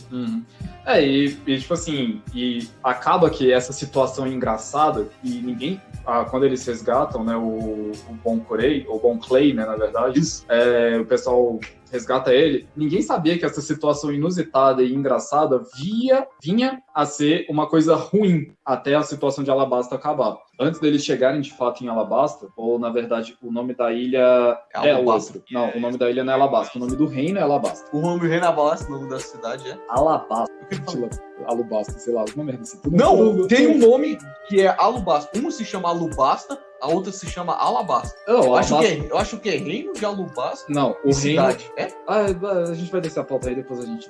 Tem alguma coisa. Dá ajuda aí, irmão. Fala aí. Eu sei que uma se chama Alubasta, a outra se chama Alabasta. Eu só sei que Alabasta é um reino, mas quanto as cidades e vilas pertencentes ao reino, aí... Então eu acho que a cidade é Alubasta. Não. Alubarna. Alubarna, Yuma, Rainbase e Nanohana. Alubarna, é isso mesmo. Então, Nanohana é a primeira cidade que eles chegam dentro do reino. Aí exatamente isso. Antes deles chegarem lá, a princesa Bibi percebe que o Bon Curei tava com eles, e pra que quando eles chegassem na ilha e o Bon Curei não usasse esse poder contra eles fazem Um X. tem um X e botam um pano em cima pra que ele não perceba que esse X foi feito. Antes deles se despedirem na ilha na cidade portuária de Nanohana. Na cidade de Nanohana, só tem um ponto assim pra se tocar, né? Que lá a gente conhece o irmão do Monk D. Luffy. E que não, o sobrenome dele não é Monk, é Portogas de Ace. Ele tá mais pra um irmão. Não é irmão de sangue, Adotivo. É um irmão adotivo. É um irmão de consideração. Mas ele é mais um irmão de Isso. consideração. Porque o Ace, eu acho que já nesse arco, o Luffy comenta com todo mundo como se não fosse nada, né? Que ele é filho do Goldie Roger. Não, ninguém sabe ainda. O Luffy sabia já. O Luffy sabia. Não, ele sabia, mas ele não conta nada pra ninguém. Ele é proibido de contar pelo avô. É verdade. Mas ele tem um sobrenome Portogas, não... Na verdade, ele fala pra todo mundo que ele é irmão dele. Então todo mundo acha que ele também é neto do Garp. E também verdade. porque ele também é neto de consideração do Garp. O Garp cuida dele, né? Depois que a mãe dele morre. Sim. E o sobrenome Portogas, que foi por escolha dele, na verdade. É por causa do Di. Não, o Di é do pai dele. E da família Monk. O Di, na verdade, assim, o Di é um big deal na história do One Piece. E também tá lá. Não é explicado, não é mas explicado até hoje, mas é um big deal.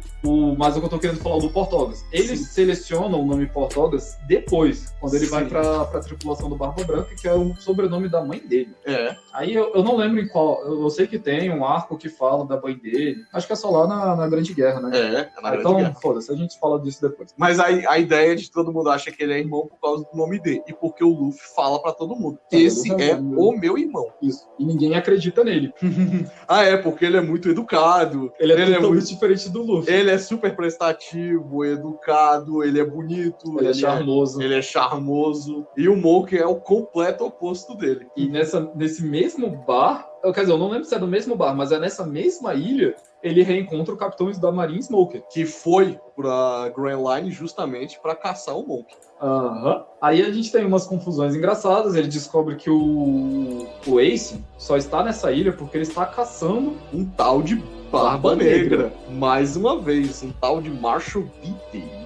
Mais um D aí nessa história. Outro D. Que a gente também, de novo, não sabe por que essa merda desse D tá aí. Então, mas esse início da ilha é basicamente só isso.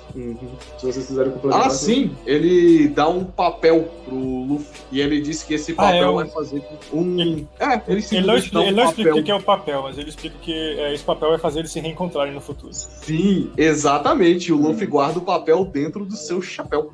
E esse papel é muito importante depois que ele encontra. Ele vai na ilha Kureha, que é a ilha da Boa Hancock. Da Boa Hancock, e lá ele descobre o que tá pra acontecer com o Luffy. Mas isso a gente vai discutir mais na frente. Olha o spoiler aí. Mas a gente só vai entender o que é esse papel de fato no final de Thriller Back. Sim. Sim, verdade. A gente só vai entender o que é esse papel, e que não existe só esse papel, existe vários tipos de papéis assim, mas só no final de Thriller Back. Outra coisa importante, e é um personagem que eu gostava dele, que era um animalzinho legal, a gente não comentou. A Bibi, ela tinha um pet, era um pato gigante. Parecia um... é o Chocobo. Parecia um Chocobo, que é o Karu. Ele é uma parte de uma equipe de patos de elite. Não, uma coisa importante que acontece nessa parte aqui agora Não, mas continua do pato. Continua do pato. Não, agora a gente vai falar de outro bicho muito engraçado. Não, é porque a gente tem que falar que nessa parte também acontece dois eventos assim que desenvolvem um pouquinho a história do Zoro, que ele encontra o Smoker e a Tashigi. A Tashigi, ela é igualzinha. A Tashigi é igualzinha a amiga de infância do Zoro. E aí isso desenvolve um pouco a história dele no passado. E ela é espadachim também, né? A Tashigi Sim, é o espadachim também. E aí, se eu não me engano, nesse evento também que eles encontram uma espada amaldiçoada pro Zoro, pra ele juntar as espadas dele. Ou não é agora?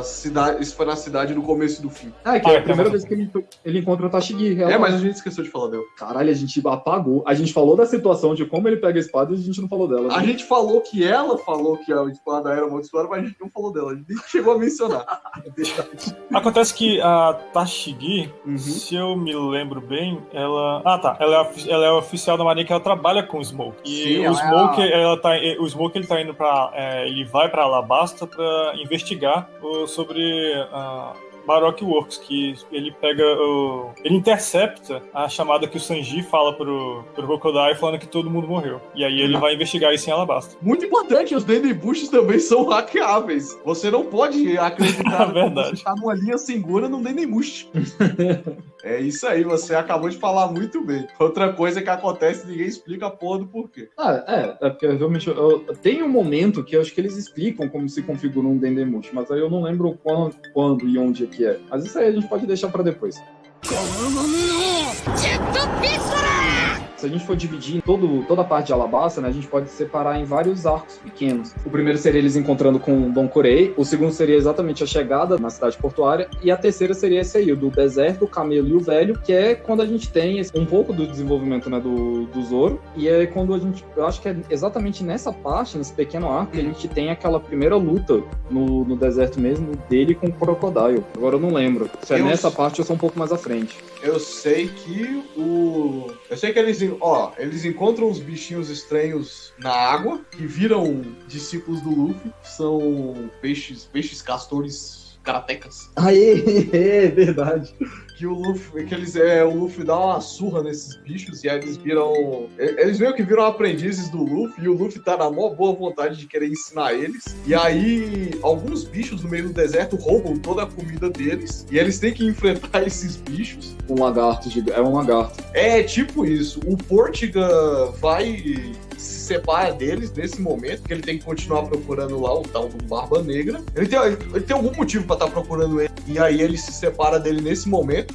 Por algum motivo eles acham uns lagartos. Eu acho que eles até encontram uma galera que tem 2 lagartos. E aí eles se separam de novo. A Vivi, a Nami, o Soap e mais alguém vão continuar indo pra cidade. E o Luffy, o Zoro e o Sanji se perdem. Agora eu não sei como é que eles se reencontram.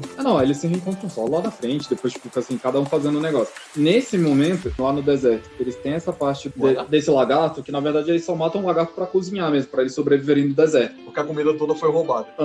E a Nami e a Vivi, elas encontram no deserto um camelo. O camelo tarado. É o camelo tarado. Exatamente. E agora, eu não lembro se esse camelo, ele não era um camelo de verdade, não era? Tinha alguma coisa assim. Eu realmente não lembro muito dessa parte, porque eu vou falar a verdade, velho. Essa porra foi chata pra caralho até chegar a luta do Luffy com o Crocodile. Também que essa parte do Baroque Works eu lembro muito pouco. A gente tem que falar da reunião, quando todos eles se encontram. Depois, não? Não sei. Não, é porque, assim, aí nesse meio tempo eles explicam um pouco melhor do fato, eles explicam o que tá acontecendo na ilha. A ilha, ela tá pra sofrer uma guerra muito grande. Verdade! Tem uns revolucionáriozinhos. É o exército rebelde, não revolucionário. Rebelde? Os revolucionários ou do pessoal lá do Dragon. Era revolucionário. Por que revolucionário do Estado? Tá. Aí tá acontecendo essa guerra e ela tá exatamente fazendo tudo isso pra impedir essa guerra, porque isso aí vai acabar com o povo, né? Não teria uma outra opção a não ser acabar com o povo. Mas a gente descobre que tem a ver com a chuva, porque antigamente chovia sempre, mas aí parou de chover durante muitos anos. Exatamente, aí eles estão querendo entender por quê, e esse exército rebelde, eles têm uma teoria de que essa chuva não era algo natural da ilha, era algo artificial, né? Mas que obviamente ajudava na cultura da ilha, porque lá é um eterno deserto, não tem outra opção. Sim, exatamente, e eles estão sendo, aí a gente descobre através da Baroque Works que eles estão sendo manipulados por um tal de Mr. Zero, que a gente ainda não sabe quem é, a gente só sabe que a escala de poder vai, né, do 9 até... Na verdade, vai do 99, que eles espancam na ilha, e vai até o número 0, que é o cara mais forte dessa organização. E a gente descobre também que a parceira dele se comunica com eles. É a primeira vez que ela sai pra fazer algum tipo de comunicação com essa galera. E essa parceira dele é a Miss All Sunday. Ao Sunday, exatamente. Agora só corrigir, eu acho que na verdade a Miss Double Finger é a que fica com o Mr. One, não é com o Mr. Tree, não é a das cores lá não. Ah, olha aí. Eu acho, não tenho certeza. Então, tá. Então a que fica com o Mr. Tree é aquela que muda a gravidade, né? É, Ela fica mais leve e mais pesada. Sim, é o que tem a... Como é que é o nome? A meleca dele é explosiva. Ou então o corpo dele é uma dinamite. É uma desgraça, não, assim. na Ele é um verdade. Ele é uma explosão. Tudo que tem no corpo dele explode. Já ele fica Verdade. usando o catálogo pra explodir os Catota. No final, que a habilidade suprema dele é um revólver que ele... A munição é o hálito dele. Exatamente. E aí a gente... Na verdade, isso eu achei genial pra caramba. Tipo, é um poder que parece idiota e o cara conseguiu pegar o poder e explorar algumas coisas que ninguém imaginava. O Pedro Igual também eu. acha genial. Ele só não lembra, mas ele acha. É porque foi o que eu tava conversando aqui com o Tilápia, nas várias vezes que a gente tava revisando a pauta, né? Ele veio me perguntar qual tipo de Akuma no Mi você queria ter. Aí eu falei, eu não sei, porque como o próprio Oda mostra no Luffy, que a Akuma no Mi dele, quando você olha a primeira vez, logo, tipo assim, você tá se introduzindo no mundo de One Piece, tá lendo os primeiros mangás, ou vendo os primeiros episódios. Você pensa, porra, a fruta da borracha? Coisa imbecil, né? Porque ele come e ele não consegue nem controlar a própria elasticidade dele, velho. Puxa ele pra cima e ele cai, esticado pra baixo. Ele cai de cara no chão.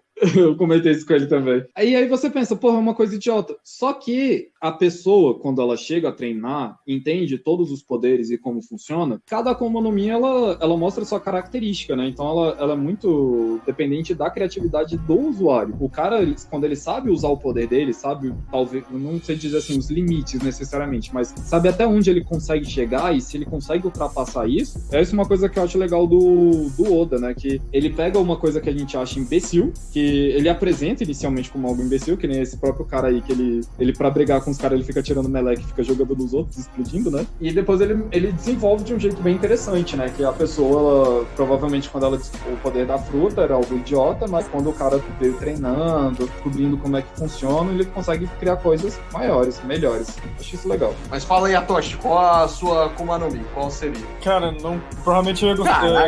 Quando eu falo com os outros, eu sempre imagino sobre poderes, mas não tenho o poder que eu quero ainda no One Piece. Seria de controlar o tempo. Eu sempre acho que, pra mim, parar o tempo, você controlar o tempo pra frente e pra trás, é o poder mais OP que existe. Ué, não tem um sujeito lá que... Não, ela só vai pra frente. Não, tem um sujeito lá, porra, que é chato pra caramba também, meu Deus do céu, que tem umas Olimpíadas. Não, mas ele deixa as coisas mais devagar. Ele desacelera o tempo. Ele desacelera o tempo? Eu sei que tinha alguma coisa a ver com o tempo. Ele tinha um raio, ele soltava um raiozão assim, rosa, assim, que deixava as coisas lentas. É engraçado porque, tipo, falava qualquer coisa. Então, o Luffy ele ia dar um soco, borracha, e aí se o raio pegasse só na mão dele, a mão ficava lenta, mas o braço continuava indo. Então o braço ficava todo esticado assim, dobrando, enquanto a mão não chegava no alvo. Tinha isso, verdade. Não, e ele, aparentemente, né, a única vez que teve viagem no tempo no One Piece foi no arco atual, e ele não pode ir pro passado, ele só vai pro futuro. E tá sendo explicado ainda, tá sendo desenvolvido na história. Ninguém sabe, na verdade, até se é uma Akuma no Mi de fato. É um mistério ainda, vamos dizer assim. Exatamente. Voltando lá pra história, essa parte do deserto maior parte dela, assim, é cômica, né? Principalmente quando eles têm esse encontro com a Nami e a Vivi tem encontro com esse camelo parado aí, fazendo um monte de coisa. E que ele... Caraca, a Vivi quer voltar, né, pra cidade portuária, que aí de lá eles conseguem talvez uma carona pra próxima cidade, na vez de ter que atravessar o deserto. Sim. Porque eles atravessarem o deserto não foi algo, acho que é algo proposital. É porque, assim, eu não lembro se foi algo proposital ou não, porque eles tinham um tempo, assim, pra poder concluir toda a missão. É porque eu acho que atravessar o deserto era mais rápido. É porque o Luffy é um pirata conhecido. Ele tem uma recompensa. A gente não falou da recompensa do Luffy. Não falamos. A gente falou no último episódio que ele e o Zoro são os únicos que têm recompensa. Depois mas você falou que eles eram... Não, na verdade vocês falaram no último episódio que o Chopper não tem, mas não explicou que aqui foi a primeira vez que aparece a recompensa do Luffy. Exatamente, a gente não falou falou, é por isso que eles têm que atravessar o deserto, não podem ir de cidade em cidade. O Luffy é um pirata procurado, ele tem uma recompensa pela cabeça dele. E eles não podem atravessar porque a princípio o Mr. Zero acha que eles estão mortos. E também porque eles são conhecidos, eles seriam reconhecidos em qualquer lugar. Não, óbvio, e fazendo questão de serem reconhecidos em qualquer lugar, eles vão lá e esbarram com o Smoker, que agora está caçando eles. E por isso eles não podem passar a cidade, eles têm que atravessar um deserto inteiro, porque o Luffy é um desajeitado do caralho. Exatamente por isso. E tem um caranguejo gigante lá que não deixa eles passarem por um certo lago, é uma desgraça. Esse caranguejo faz eles se perderem, eles perdem toda a comida pra chegar pra esse caranguejo. Alguma coisa assim. Tem uns bichos ladrões lá que enchem o saco e aí eles se separam porque o Zoro... Eu não sei como é que eles se separam. Eu sei que uma hora eles se perdem. E aí o Portuga vai embora. Aí o grupo se divide em dois e uma hora eles se reencontram. Tem a reunião da Baroque Works. A gente sabe que o exército revolucionário vai atacar a cidade de... Agora eu não sei se é Alubarda, se é a Alabasta, mas eles vão... Alubarda é o nome do reino, da cidade principal, onde fica o castelo, os caras. Então eles vão atacar Alubarda em tanto tempo, e eles têm que chegar lá antes disso, porque a Vivi conhece o líder desses rebeldes, que é o capitão. Tem o líder da Baroque Works, que tá dominando a cidade. Sim. E temos o líder dos rebeldes. O líder dos rebeldes é o Crocodile. Aí ela conta toda a história, que eles têm que chegar na Rain Base. Rain Base, eu acho que é o nome do castelo. Que era o ponto onde sempre surgia todas as chuvas lá no tempo passado, na época que chovia. E eles têm que encontrar o Crocodile, que é o dono do cassino. Rain Dinners Cassino. Olha. Ele fala que tem que chegar lá pra poder salvar e que estão arriscando a vida pra poder salvar ela. E a Vivi, que tava negando, na verdade, ajuda, porque não queria que eles arriscassem tanto, já tinha aceitado a ajuda deles pra chegar lá em Alabasta. Mas ele fala, agora que a gente já tá aqui, a gente vai resolver essa pane. É verdade. Ele quase que dá um soco na cara dela e fala, tipo, eu não tô sentindo firmeza na sua convicção. Você quer mesmo salvar a sua cidade? Aí ela fica do tipo, quero sim. E ele fala, então você tá disposta a arriscar as nossas vidas? Porque se você não tiver disposta, filha, eu vou embora daqui agora. E aí ela chorando fala, tipo, não, beleza, eu tô disposta a arriscar a vida de vocês. Aí o Luffy fala, então agora eu compro a sua briga, vamos embora. Exatamente. Vamos lá resolver essa parada. Nesse momento, eles encontram com alguns oficiais da Baroque Works, que nesse momento, na verdade, que eles não sabiam ainda, né? Mas aí quando eles encontram lá no Rain Dinners Cassino, a Miss All Sunday. Quer dizer, enquanto tava ocorrendo toda essa história do Luffy pra ajudar eles, tem uma reunião entre a Miss All Sunday e o Crocodile. Sim, tem uma... Eles mostram uma cena só deles dois. Quer dizer, eu não lembro agora. A própria Nico Robin não sabia que o Crocodile era o Mr. Zero. Eu também não lembro se ela sabia ou se ela não sabia. Eu sei que rola ninguém realmente sabe que o Crocodile é o Mr. Zero. Tem esse negócio todo. Achavam que o Mr. Zero não era um pirata. Ele era só um criminoso mesmo, de fato. Aí tá tendo essa reunião, e eu só lembro de uma coisa assim, dessa porra toda. Que o Mr. Tree aparece, ele tava sumido desde lá de Little Garden. Porque ele tinha resolvido tudo, tinha matado o Chapéu de Palha, só que ele parou de se comunicar. Ninguém sabe o que aconteceu com ele. Exatamente. Aí quando ele aparece no meio dessa reunião com a Miss All Sunday e o Crocodile, ele fala que, na verdade, ele não resolveu a porra toda. O cara fala, e aí, você não reportou mais depois que você completou a missão? E ele, que missão? Eu vim aqui implorar pela minha vida e aí você tá dizendo que eu completei a missão. Aí eu não lembro se... Eu só queria citar o nome mesmo, mas eu não lembro se foi o Crocodile fazendo uma ameaça ou se ele tava só mostrando, né, os crocodilos dele lá, que ele tem dois enormes crocodilos. No começo Eu acho que são enormes crocodilos. Aí que o nome da raça, ou o nome do crocodilo, não sei, é Banana One. Banana One. Ai, Jesus amado. Que eles têm formato de banana. A cabeça dele é um formato de uma banana. Por isso que esse é o nome, Banana One. Eu sei que em algum momento, o grupo, né, da Vivi e dos Mugiwara, eles descobrem que o Crocodile é o Mr. Zero. Agora, eu não lembro qual é o plano deles. Porque em algum momento, entre chegar no cassino e sair de lá já sabendo qual é o curso de ação que eles vão tomar, o que acontece? A Vivi é capturada, o Luffy tenta salvar ela, dela. É capturado também o Nami e o Usopp. O Zoro se perde. O Sanji e o... Muito importante ressaltar aqui. O Sanji e o... Não, o Sanji e o Chopper descobrem um jeito de chamar a atenção pra fora do cassino e chamar a atenção do Crocodile. E por algum... Ah, sim! É porque o Sanji não tinha sido visto por ninguém. Ninguém sabe que o Sanji existe. É verdade.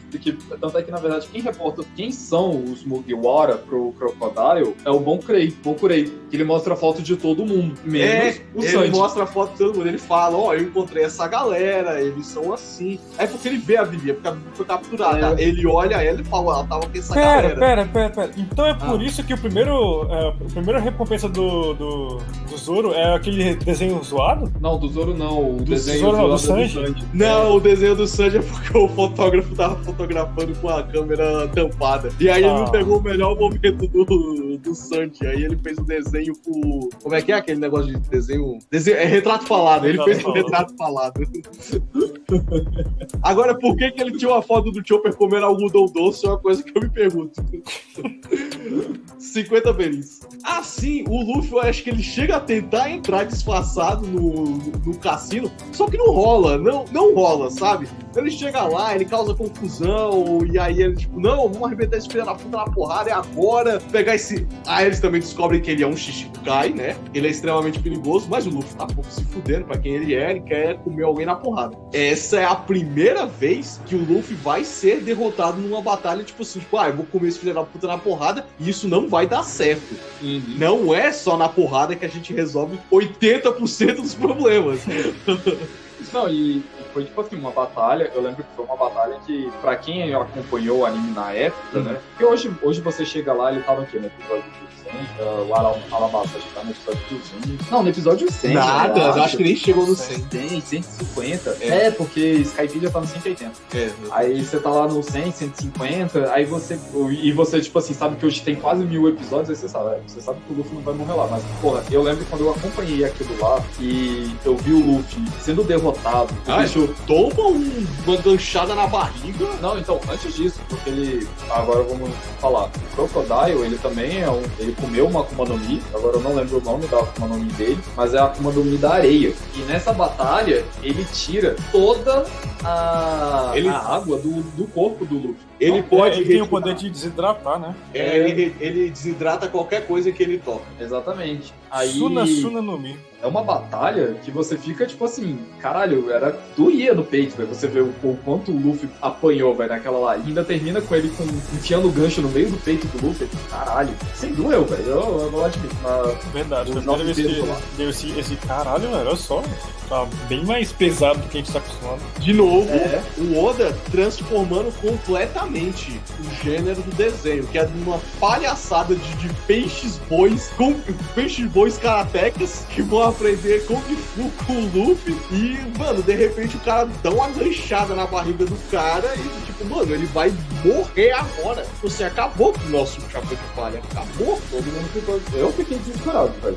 Foi uma momento. E que dá a ideia idiota do Luffy de que idiota não, acabou que foi a solução de fato, né? Mas os traços, né, do Oda são muito cômicos. De quando ele vai lutar novamente com o Crocodile, o bicho é literalmente um balão d'água. Ah, sim. Primeiro, uma coisa. Antes dele enfrentar, né, essa luta mais agressiva com o Crocodile, acontece uma coisa que o Smoker, ele chega também no cassino e ele é capturado junto com o Luffy, a Nami, o Usopp e a Vivi. E a gente descobre que os usuários de Akuma no Mi, eles ficam enfraquecidos diante de um metal chamado... É uma pedra Karyoseki. Exatamente. E essa pedra, né, emite ou replica ou refaz as ondas do oceano, as propriedades do mar. As propriedades do mar. Você solidificar a água do mar, que não é gelo, e aí, não tem mais pra Akuma no Mi aqui. Porque ninguém explica, na verdade, por que a Akuma no Mi não tem poder no mar. Porque, por exemplo, assim, eles podem tomar num oceano. Eles podem muito bem ir lá pra uma banheira de água quente, uma casa termal, esqueci o nome da palavra. Sim. Tomar banho tranquilo, tomar banho de chuveiro, beber água, escambar a quadra. Mas o mar, eles não conseguem, eles literalmente não conseguem. conseguem nadar. Não Eles são conseguem banidos se mexer. do mar, né? Tem isso. Exatamente. E essa pedra, ele traz esse poder do mar, que ninguém sabe o porquê, e ninguém explica o porquê, mas ela traz esse poder do mar que enfraquece os usuários da Akuma no Mi. Exatamente. E aí, numa escapada mirabolante, né, que o próprio Sanji faz, né, ou então o Sanji arquiteta, eles iam se salvar, mas aí o Zoro olha pro Smoker e ele salva o Smoker. Ele fica putaço da vida e ele pergunta, por que você me salvou? Eu não te devo nada. E aí ele fala, você não me deve nada, mas esse pedido foi do meu capitão. Não tem nada a ver contigo. E aí eles saem correndo. Ele fica, né, putaço, porque o Chapéu de Palha salvou a vida dele. Ele descobre que nem todo pirata é um tremendo de um filho da puta. E aí ele meio que vai ajudar, mas não ajudando o Chapéu de Palha. Mas aí ele meio que deixa o Crocodile ir lá e se virar com ele. E aí eles entram numa luta que o Luffy fica pra trás pra salvar todo mundo e acaba, né, sofrendo essa punhalada horrível na barriga, aquela cena horrorosa, e vai ser engolido por uma areia movediça. Não fosse quem? A nossa grande Nico Robin. Ela salva o Luffy nesse momento. É porque durante essa trama toda, ela percebe que ela está do lado errado da batalha. Do lado errado, não sei. Mas foi nesse momento, eu não sei, foi nesse momento que eles fazem um acordo? Eu não sei se é nesse momento que eles fazem um acordo. Eu sei que nesse momento ela fala, cara, eu não quero ver a sua história terminar aqui. Então eu vou te trazer. Ela salva ele da areia movediça, mas ela abandona o corpo dele lá, que é ajudado por um velho. Que aí é a continuação lá desse Que é pequeno arco. Que é o papai de um rebelde. Exatamente. Como a gente já tá, tipo, entrelaçando o final, o início e convenindo toda a porcaria do arco de Alabasta, né? Mas só pra avisar, a Nico Robin, num certo momento, ela pede ajuda do Luffy pra resolver uma coisa, acho lá, o Crocodile, transformando em refém, sei lá, não lembro, alguma coisa assim. Porque, assim, o objetivo real do Crocodile era ele tava usando a Robin, que ela tem um conhecimento de uma língua antiga que tá escrito numas pedras que indestrutíveis, exatamente, que conta uma história de um tal de século perdido. Que é proibido ser decifrado. Aí ela tem o passado dela, que a gente vai descobrir num outro arco, que a gente fala mais pra frente. E ela sabe decifrar essa pedra. Que é a única pessoa no mundo que sabe disso. Até o momento. E essas pedras são conhecidas como Poneglyphs. Aí eu não me recordo, eu admito, eu não me recordo. Mas o Crocodile, ele está em busca das armas. São 3 armas lendárias que pertenciam a esse século perdido. Era Pluton, Poseidon e... Qual é a terceira? Você se lembra, gente? Não, eu ia falar dos Poneglyphs agora, mas já falou tudo, né? Urano. Pluton, Poseidon e Urano. São as 3 grandes armas lendárias. Bom, seja lá qual dessas aí é, o Crocodile está à procura dessas armas, porque é assim, a galera da Baroque Works, até pra falar mais ali do Crocodile, como Shichibukai, e da Nico Robin, que agora a gente vai descobrir, nem sei se a gente sabe que o nome dela é Nico Robin agora, a gente só vai saber um pouco mais à frente, mas já adiantando isso também, a Nico Robin, ela só quer a ajuda do Crocodile porque ela é procurada pelo governo mundial e ela precisa da proteção de alguém muito poderoso, mas ela viveu a vida inteira dela sabendo que ela não pode confiar em ninguém. O motivo pelo qual ela ajuda o Luffy nesse momento é porque ela vê ali no Luffy uma chance de acabar com a influência do Crocodile sobre ela e ter alguém em quem se apoiar para proteger ela caso tudo dê errado. Mas é sempre naquele esquema de, pô, esse cara aqui eu posso colar, vou ver como é que ele é, vou ganhar a confiança dele, posso trair ele lá na frente. Vou usar essa galera aqui para sobreviver mais um tempo e já vou ver a minha escapatória. O Luffy é a escapatória dela do Crocodile. Porque desde que ela era criança, ela sempre foi dessa forma, né? Ela perdeu toda a família dela, toda a ilha dela por 7 anos. Acho que é desde então, ela cresceu dessa forma, ela sempre procura pessoas só pra se proteger, mas sempre sem criar laços. Exatamente. Ela viveu a vida inteira dela assim. E agora não é muito diferente. Exatamente. Ela vê a oportunidade de criar, de se aproveitar do Luffy pra seguir a vida dela. Uhum. Aí nessa história toda, ela salva o Luffy e um velho salva ele, dando água pra ele. E ele faz uma atadura meio merda lá no buraco no peito dele. Eu lembro que é assim. Que ela só tira ele da areia movediça. Ela não... É porque ela precisa seguir junto com o Crocodile, porque eles vão invadir lá a cidade de Alubar. Invadir não, a gente descobre que toda a treta, literalmente, até a guerra que vai acontecer no reino de Alabasta, tudo é culpa do Crocodile. Que eu acho que já nesse momento ele descobre isso, né? Tanto o Crocodile, que é o líder do Baroque Works. Não, esse é o Mr. Zero. O Mr. Zero, que é o líder da Baroque Works, e o Crocodile, que é o líder dos rebeldes, é a mesma pessoa. Eles descobrem isso. Eu não sei se é nesse momento, mas já tá próximo desse momento aí. Próximo disso aí, o pessoal da Baroque Works sequestra o rei Nefertari, Nefertari Cobra, que é o Mr. Four e a Mr. Merry Christmas. E botam o Bon Prey no lugar dele, pra ficar disfarçando e fazer que todo o andamento da guerra aconteça do jeito que o Crocodile queira. Nesse momento, eu acho que é quando o Zoro vai batalhar com o Mr. One. Uma coisa que você esqueceu de mencionar é que tem um motivo pelo qual esqueci o nome do cara. O Bon Prey tem que substituir o Rei Cobra. É porque ele é um rei muito bondoso.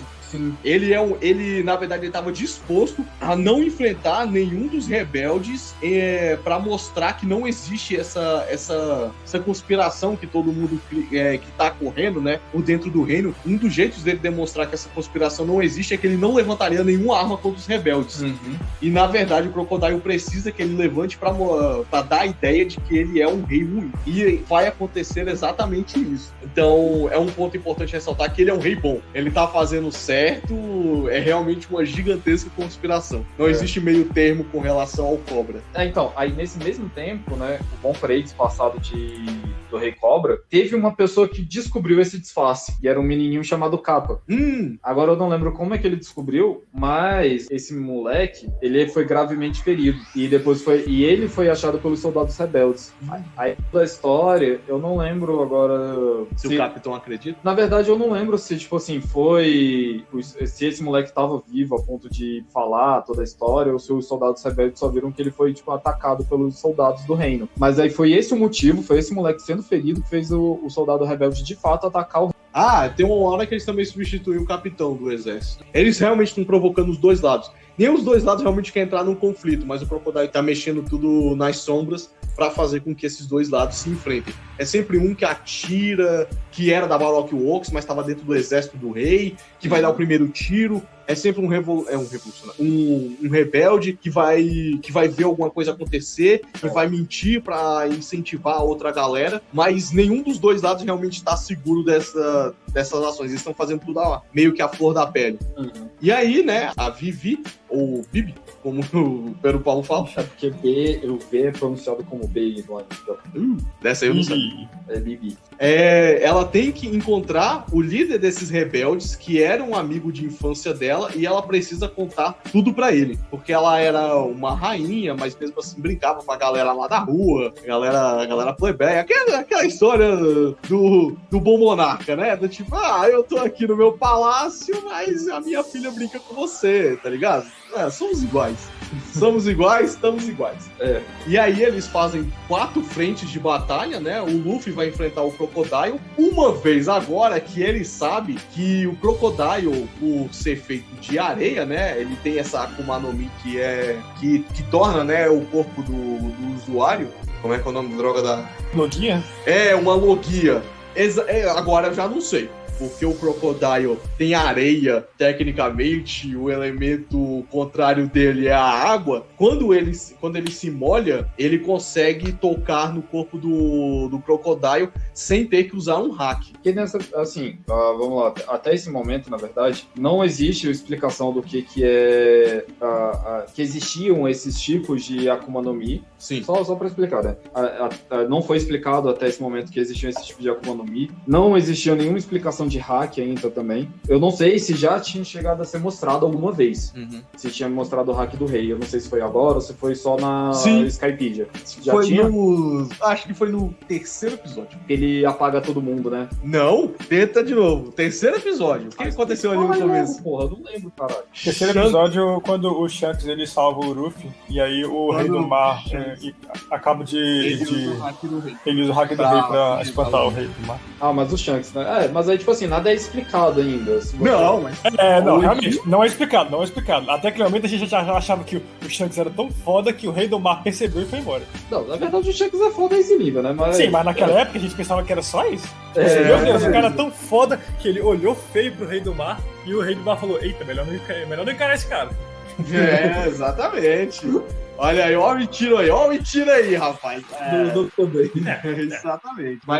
Mas aí sempre tinha essa pitada de mistério, né? Que ainda não tinha sido explicado. Como exatamente o gênero, né, da Akuma no Mi do Crocodile, que é uma logia. Aí a gente falou sobre isso depois. É porque tem realmente uma diferença ali do Crocodile, evidente que o corpo dele não pode ser tangido por nada, a menos que ele queira.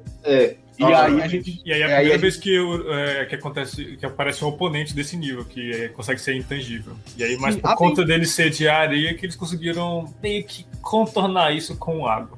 Então, aí a gente meio que associa, né, do tipo, então existe um jeito de encostar nessa galera, você só tem que descobrir qual é o tal do elemento oposto, né, ao da fruta dessa pessoa, e aí dessa forma você consegue encostar nela. E como é que ele descobriu? Ele consegue tocar no braço do Crocodile quando ele tá completamente encharcado em sangue. E é o único momento que ele toca de verdade no corpo do Crocodile. Ele sente, ele toca no braço dele e ele percebe, tipo, caralho, segurei o braço do cara. E o próprio Crocodile percebeu isso, só que como o Luffy tava à beira da morte, ele não ligou pra isso. Não tinha nem que se preocupar, né? Não tinha que se preocupar porque vai morrer, vai ser sugado aí pela areia e foda-se. Ele, na verdade, nem sabia que o Luffy ia voltar, né? Aí, né, ele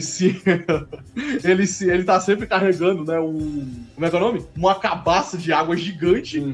E ele tá sempre se molhando. E aí até que chega um ponto na luta de que ele não pode mais ficar segurando a cabaça. Então ele se enche de água que nem um balão de água. Um balão de água de borracha. E vale ressaltar uma parte engraçada. Todos os tripulantes dos Mugiwara são caçados fortemente nessa ilha. Menos o Chopper. Porque eles achavam que o Chopper era só um animal de estimação deles. Era mascote. É um mascote. É o mascote deles. Aí nós temos as lutinhas, né? O Chopper, o Soap versus... como é que é o nome da galera lá? Que sequestrou o rei? Foi o Mr. Four. O Mr. Four e a Miss Merry Christmas. Exatamente. É uma porra de uma topeira maldita lá e uma galera... Eu não manjo muito dessa galera porque eu também não assisti esses filha da puta. Eu não quero ver o Soap e o Chopper lutando, cara. Meu Deus, 4 episódios desses dois filha da puta. 2 trapalhões do caralho. Nessa época que o Zup descobre o que é ser um homem. Ele queria ser um guerreiro, ele sempre ficava inventando as histórias, e dessa vez ele percebe que, tipo assim, não, eu tenho que ser um homem, eu tenho que ser um guerreiro, e não só inventar que eu sou um guerreiro. Exatamente. É porque a gente vai perceber em algum momento da história, e esse também é um primeiro ponto aí onde o Ichiro faz isso, é que quase todas as mentiras do Soap, em algum momento, se tornam realidade. Já percebeu isso? Não tinha percebido isso, né? Mas quando o Luffy ganha a primeira recompensa dele, eu acho que a gente não chegou a falar, mas ela é de 30 milhões de beris, o Soap aparece na foto. A cara dele aparece atrás da foto. Mas ele sempre diz pra todo mundo que aquela é a recompensa dele. Qual é a primeira recompensa que o Soap recebe? 30 milhões de beris. Caralho, eu não lembrava disso. Exatamente. Agora, lembrando assim, tu comentou do Zoro salvando o Smoke, só pra lembrar, é porque quando ele foi salvar o Smoke e o Luffy lá da negócio, pra eles fugirem lá da Rain Base, eles tinham que passar, acho que era pra um canal de água. Aí ele tinha que ser carregado. Só que era um canal de água marinha. Um dos dois tinha que ser salvo pelo Zoro. Ia ser o Luffy. Eu falei que, na verdade, o Crocodile foi o primeiro Logia, mas o Smoker também é Logia, né? Mas a gente meio que não manja muito do... Quer dizer, é porque a gente não manja muito dele porque ele tá usando o charuto o tempo todo. A gente não sabe se o poder vem do charuto, a gente não sabe se ele tem que estar usando o charuto. E nunca teve uma batalha de verdade a nível Luffy Crocodile, onde o Luffy quase morreu com o Smoker, né? Por isso que a gente... eles estavam sempre fugindo mesmo do Smoker. Era sempre mais uma ação cômica do que uma batalha séria. Sim, mas tinha um lance do Smoke com a fumaça. Mas como ele tava sempre com o charuto, ainda tinha aquela do tipo, não, pode ser o charuto, pode ser o poder dele, né? Quando ele tá fumando charuto. O Crocodile a gente sabe que ele é, porque mesmo quando ele não tá perto da areia, o que às vezes é um pouco complicado, porque eles estão no meio do deserto, mas mesmo quando ele não tá perto da areia, o corpo dele é de areia, do tipo, mano, ele manipula a areia, seja lá da onde for. A diferença é que lá no deserto, obviamente, é o melhor lugar pra ele, né? É o melhor lugar pra ele, mas em qualquer lugar a gente vê que ele é de areia e ele só toca nele se ele deixar. E lembrando dessa batalha também, né? Ele criou uma ilusão pro Luffy. Antes dele começar a batalha, ele falou: eu vou brincar com você por 3 minutos. E, porra, o Luffy começa dando porrada, usa todos os golpes, e o Luffy acha que tá ganhando. Até acabar o tempo e ele começar a lutar sério. E quase matar o Luffy. De novo. Não, foi a primeira vez que eles lutaram. Essa foi a primeira vez? Essa foi a primeira vez. Eu lembro. É porque quase ele matou ele de novo na segunda. A segunda batalha também foi bem pesada. A segunda, embora ele esteja com a vantagem da água, o Crocodile é um Shichibukai. A gente... O que é um Shichibukai? Não é uma parada que você chega lá e vou arrebentar esse filho da puta na porrada. Sim, a moral é que até eles chegariam no Flamengo, sinceramente, velho. Eles mostram o Crocodile, e o Crocodile, eu acho que ele tem uma das menores recompensas de Shichibukai, que é 70 milhões só. Eu não sei se ele tem a menor, mas com certeza ele não é um dos mais... Não, é aí que tá. Ele mostra de um jeito que ele é um vilão terrível. Ele é um vilão terrível. Tanto é que depois você vai ver Gekko Moria, o Kuma, que ele, na verdade, já virou até um cãozinho mesmo, literalmente, né? Da Marinha, porra, ele é muito terrível comparado aos outros. E ele só tem 70 milhões. E tem outros Chichibukais que eram muito piores, tipo assim, muito mais fracos, construídos pelo próprio Oda, que tem recompensas maiores. Eu imagino que a justificativa por isso é que o Crocodile, ele trabalhava mais internamente, ele trabalhava mais às escondidas, mais por trás, até que ele trabalhava sobre a alcunha de Mr. Zero, por muitas das coisas que ele fazia. Então ele, como Crocodile mesmo, as recompensas dele eram meio que escondidas porque as coisas piores que ele fazia talvez fossem como o Mr. Zero. Realmente uma opção. Que ele basicamente, como pirata, ficou protegido, né, pelo governo sendo Chichibukai, mas ele continuou fazendo suas tramunhas pela Baroque Works, sempre que o pessoal soubesse, né? Por exemplo. Até ele pegar alguma das armas que ele tanto queria. Aí, depois que ele tivesse com uma arma mortal, Aí a gente tá na guerra, né, já. A Vivi, em algum momento, vai chegar no capitão, né, que é um grande amigo de infância dela, mas meio que não vai se resolver, né? A merda já tá completamente feita. O Crocodile já sequestrou o Rei Cobra. A galera meio que quem morreu, morreu. Assim, uma pessoa morre nessa história inteira. Alguém lembra quem é? É a porcaria de um cara-pássaro que vai enfrentar o Crocodile e ele meio que morre. Ele era um soldado fiel do Cobra, eu acho. Sim. Ele morreu, aí essa é a grande menção ele vai ganhar nessa história inteira. Ele morreu. É porque ele foi um ponto importante pra acabar a guerra.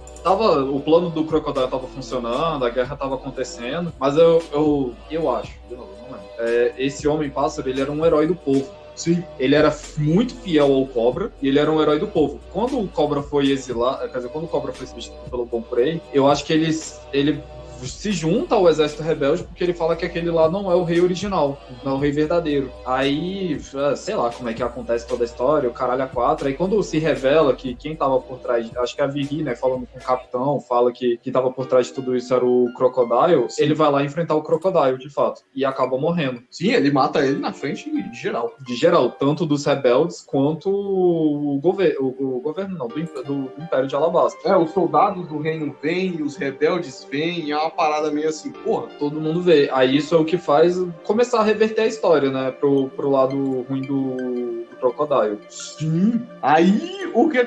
sim, sabe uma parada que a gente esqueceu de falar? É que a Nico Robin mostra os poderes dela pela primeira vez na história. É verdade, é aí. Ela faz uma porta cheia de mãos que atacam qualquer um que chega perto dessas mãos. Uhum. E aí a gente descobre que ou ela tem poderes sobrenaturais ou ela provavelmente também é uma usuária de Akuma no Mi. Qual é o nome da Akuma no Mi dela? A galera aí se preparou, irmão. A gente estudou muito bem a pauta. Ai, calma aí, a gente vai achar. Tá ali, a Hana no Mi. Hana no Mi, exatamente. Porque na verdade a fruta é chamada em relação à flor, verdade. Olha aí. Exatamente. E é por isso que todos os ataques dela são flores. Então, por exemplo, ela vai usar algum ataque com várias mãos, ela vai colocar 5 fleurs. E aí ela fala em francês ainda. Então ela fala 100 fleurs, e aí aparece em 100 mãozinhas lá e transforma em alguma coisa e ela usa o ataque dessa flor. Sim, aparecem pétalas de Sakura, né? quando ela faz e quando ela desfaz os golpes dela. Não, Hana significa literalmente flor. Então, teoricamente, flor de cerejeira é uma flor também. Então, Pode ser, tá tudo dentro das coisas. Aí a gente vai descobrir, né, que o Crocodile, na verdade, estava atrás dos Poneglyphs. Ele está atrás de uma grande arma ancestral que somente a Robin consegue decifrar o paradeiro dessa arma. E é dever de toda a casa, né, dos... Como é que é o nome do rei? Do Nefertari, o Cobra. Nefertari Cobra. É dever de toda essa família proteger esse Poneglyph. Na verdade, proteger num lugar onde pode ou não ter é o contrário. É porque lá tem de fato um Poneglyph, só que eles acreditavam que esse Poneglyph em específico dava a localização dessa arma em específico, que é a Pluton. Mas a gente só descobriu isso depois. A princípio eles só falam, tipo, cara, não fala muito disso aí não. A gente nem sabe se essa parada tá aí. E ele fala, não, cala a boca, me leva lá. Não, então, mas é porque dentro do castelo tem realmente o Poneglyph, e só que eles acreditavam que esse Poneglyph falava da Pluton. Aí por isso que ele tinha tanto interesse em específico por esse Poneglyph. Por isso que ele atacou essa cidade. Por isso que ele fez tudo nessa cidade. Que essa cidade falava do Poneglyph de Pluton. É tipo assim, porque os Poneglyphs são várias pedras espalhadas pelo mundo. Tem gente que conseguiu pegar essas pedras, por exemplo, os próprios Yonkous. Cada Yonkou tem, tipo, lá uma quantidade de pedras dele. Mas em específico, essa pedra falava do Pluton, da arma Pluton, né? Aí foi, mano, ficou esquecido por muito tempo. E aí ele chega lá no Poneglyph. O que acontece? Luta. Não, antes da luta. Porra, tem que falar isso agora, cara. Porra, o cara gosta tanto de falar na porra do tiro que consegue amarrar tudo aí e não fala lá de genialidade. Vamos falar de luta então. Então vamos falar de mais luta aí, cara. Não, cacete. A Robin vira pra ele e fala, porra, bicho, tem nada escrito aqui não, cara. É só sobre a história aqui de uma galera antiga e, porra, aquela parada lá da ilha no céu, é uma parada assim, não tem nada aqui de arma nenhuma não. Aí ele fica putaço, ele fica tipo, porra, eu cheguei até aqui e não é a droga da pedra que eu queria. Mas mesmo, né, antes do dar o spoiler, né, o Cobra já falava, meu irmão, não tem nada não, é só uma parada aí que a gente protege, quem sabe dessa parada aí. Eu nem sei se tá lá. Não. Aí, mas bora lá. Aí vê lá. Aí, mas tem nada aí não. A gente nem sabe dessa parada. Aí o Robin Lay fala, irmão, é mesmo, não tem nada aqui não. Mas tá, porque ele fez toda essa ação nessa ilha específica, ele acreditava nisso, né? Porque acreditava que esse Poneglyph que estava escondido lá e que só o rei sabia onde estava dentro do castelo era pra referenciar essa arma ancestral. Sim. Mas aí a Robin meio fala isso pra ele, né, putaço, eu acho que ele resolve que ele vai matar ela, o que ele já faria de qualquer forma. E aí a Robin, né, se vê ali pronta pra morrer e é salva por ninguém mais, ninguém menos do que o nosso Monkey Luffy. E acho que nessa situação específica só estava o Luffy, né? O Luffy é que vai correndo atrás dele. Porque quando... É meio idiota, mas ele tá caindo, ele tá se segurando num precipício. Não, ele tá se segurando num castelo, né, que fica numa montanha alta. E aí o Crocodile passa uma onda de desidratação nele, só que a água vai pra algum lugar. Aí, no momento que ele passa a onda de desidratação, a água sai do corpo dele, só que ele solta a mão, ele cai lá embaixo e uma gota gigante de água cai no corpo dele. Aí ele meio que se reidrata. E aí ele acorda putaço e vai correr atrás de enfrentar um cara na porrada. Porque funciona muito bem assim. Exatamente assim. Você cai desidratado na rua, você só joga água na cara da pessoa que funciona. Exatamente assim que funciona. Pesquisas milenares já comprovadas. E aí ele vai lá e ele salva a Robin, que vai ser, né, executada pelo Crocodile naquele momento. E ela ainda chega a falar pra ele, do tipo, você acha que eu acreditei por um momento que você ia me deixar viva depois de eu ler essa porra aqui pra você? Para, né, velho? Eu já sabia de tudo. Mas aí, ela pronta pra morrer ali, é salva pelo Mon, né? Ele salva tanto a Robin quanto ele salva o Rei Cobra. E aí a guerra também acaba. O motivo pelo qual a guerra acaba pouco me importa. É um motivo tão imbecil que Deus me livre. Não, e acaba porque o Luffy derrotando o Crocodile, né? Ele salva o Cobra, a Bibi apresenta o Luffy pro rei. Aí nesse mesmo momento, aí começa aquele, tipo assim, vários momentos felizes na história. Aí, nesse momento, a Vivi encontra com um cara lá que eu dei o spoiler logo no início do programa. Sim, o cara que tinha morrido. O guarda-costa dela, que tinha morrido, mas estava vivo. E que estava com a criança que foi espancada lá no início pelos bichos, o Kappa. Ele revela... Aí, esse cara, né, o guarda-costa, ele revela pra todo o esquema da Baroque Works, que eles estavam lá, eles na verdade estavam... E, coincidentemente, ele fala isso pro Smoker, eu acho. Sim, eles contam tudo. O próprio Cobra ele se dispõe a falar com o governo, com a galera toda, explicar toda a situação. Assim, e quando ele é salvo lá, né, todo mundo é salvo pelo Monk, ele, agora sim, ele revela, né, ele fala pra Robin, porra, por que você mentiu? Eu sei o que tá escrito nessa porra, a gente sabe, a gente protege essa parada, a gente sabe exatamente o que tá escrito lá, por que você não revelou pra ele? Aí ela fala, tipo, não, cara, meu objetivo era atrair ele de qualquer maneira, mas assim... Não, e é porque ela sabia que ia morrer de qualquer jeito, então era melhor, se ela acabasse de morrer, que ele não tivesse o segredo. Sim, e aí ela ainda tenta bater nele, mas não consegue de qualquer forma, e ela fala, tipo, ele tava pronta pra morrer aqui, tipo, agora eu não sei o que eu vou fazer na minha vida. E aí ela, né, nesses momentos seguidos que o Pedro falou, ela meio que desaparece, ela meio que fala, vou embora daqui. Ela vai embora. Aí, nesse momento, né, eles prendem um Crocodile, eles destituem ele do cargo de Shichibukai, pelas ações dele, por saberem agora que ele era o líder da Baroque Works. Sim. Que a Baroque Works era caçada pela Marinha, pelo governo mundial. E o Luffy, nesse tempo todo, tava dormindo, pra falar a verdade. Se recuperando, ele estava dormindo. Quando eles estão pra ir embora, a Bibi, ela faz toda, tipo, uma passeata pra enganar a Marinha, pra dar a chance deles conseguirem fugir da ilha de Alabasta. O Smoker sabe que eles estão fugindo, só que exatamente pelo Luffy ter salvo a vida dele, ele dá essa brecha. Importante, agora que você lembrou uma coisa muito importante, o governo mundial, ao saber de toda essa história pelo Rei Cobra, eles vão acobertar tudo com relação aos piratas que ajudaram o governo de Alabasta a se livrar de uma grande rebelião e vão dar todos os méritos pro Smoker, que fica full putaço com essa história, porque ele não fez nada. Porque ele é extremamente orgulhoso, ele não fez nada e ele manda todo mundo a merda. uma das vice-almirantes lá que fala pra ele reconsiderar, fala, porra, não seja esse imbecil.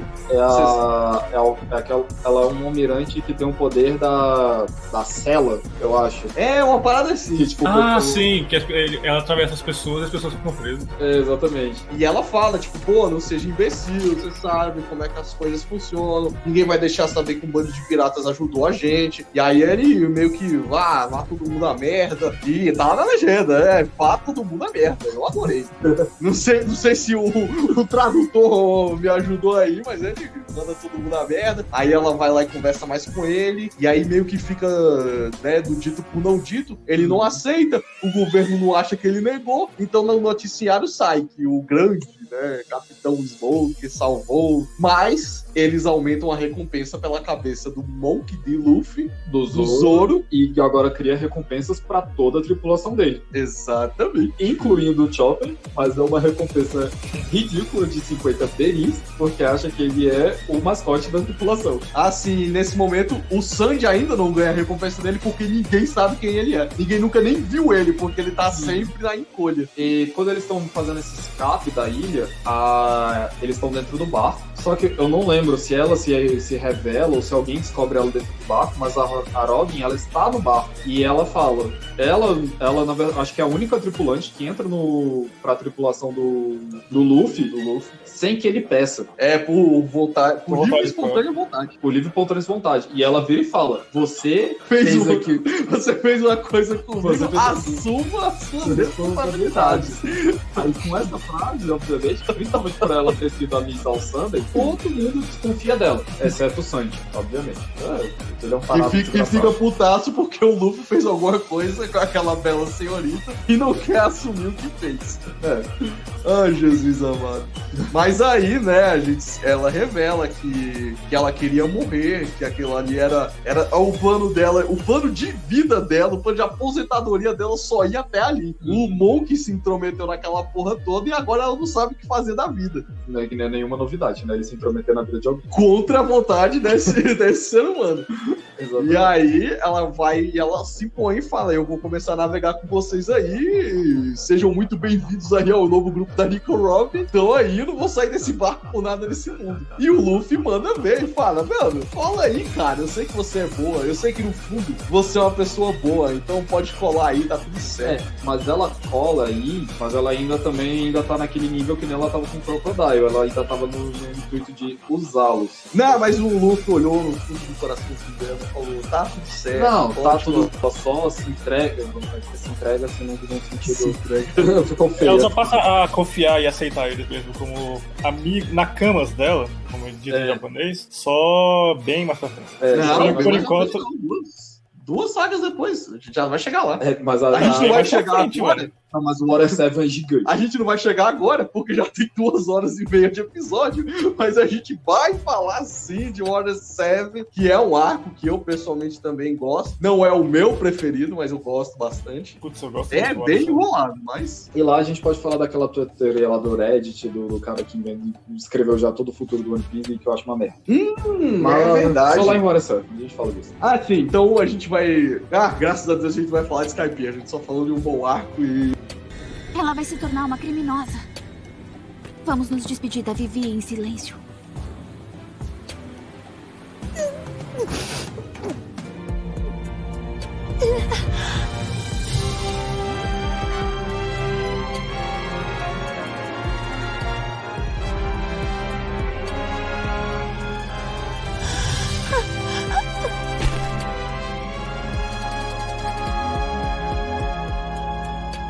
Importa o que aconteça. Isso aqui no nosso braço esquerdo é a marca do nosso companheirismo.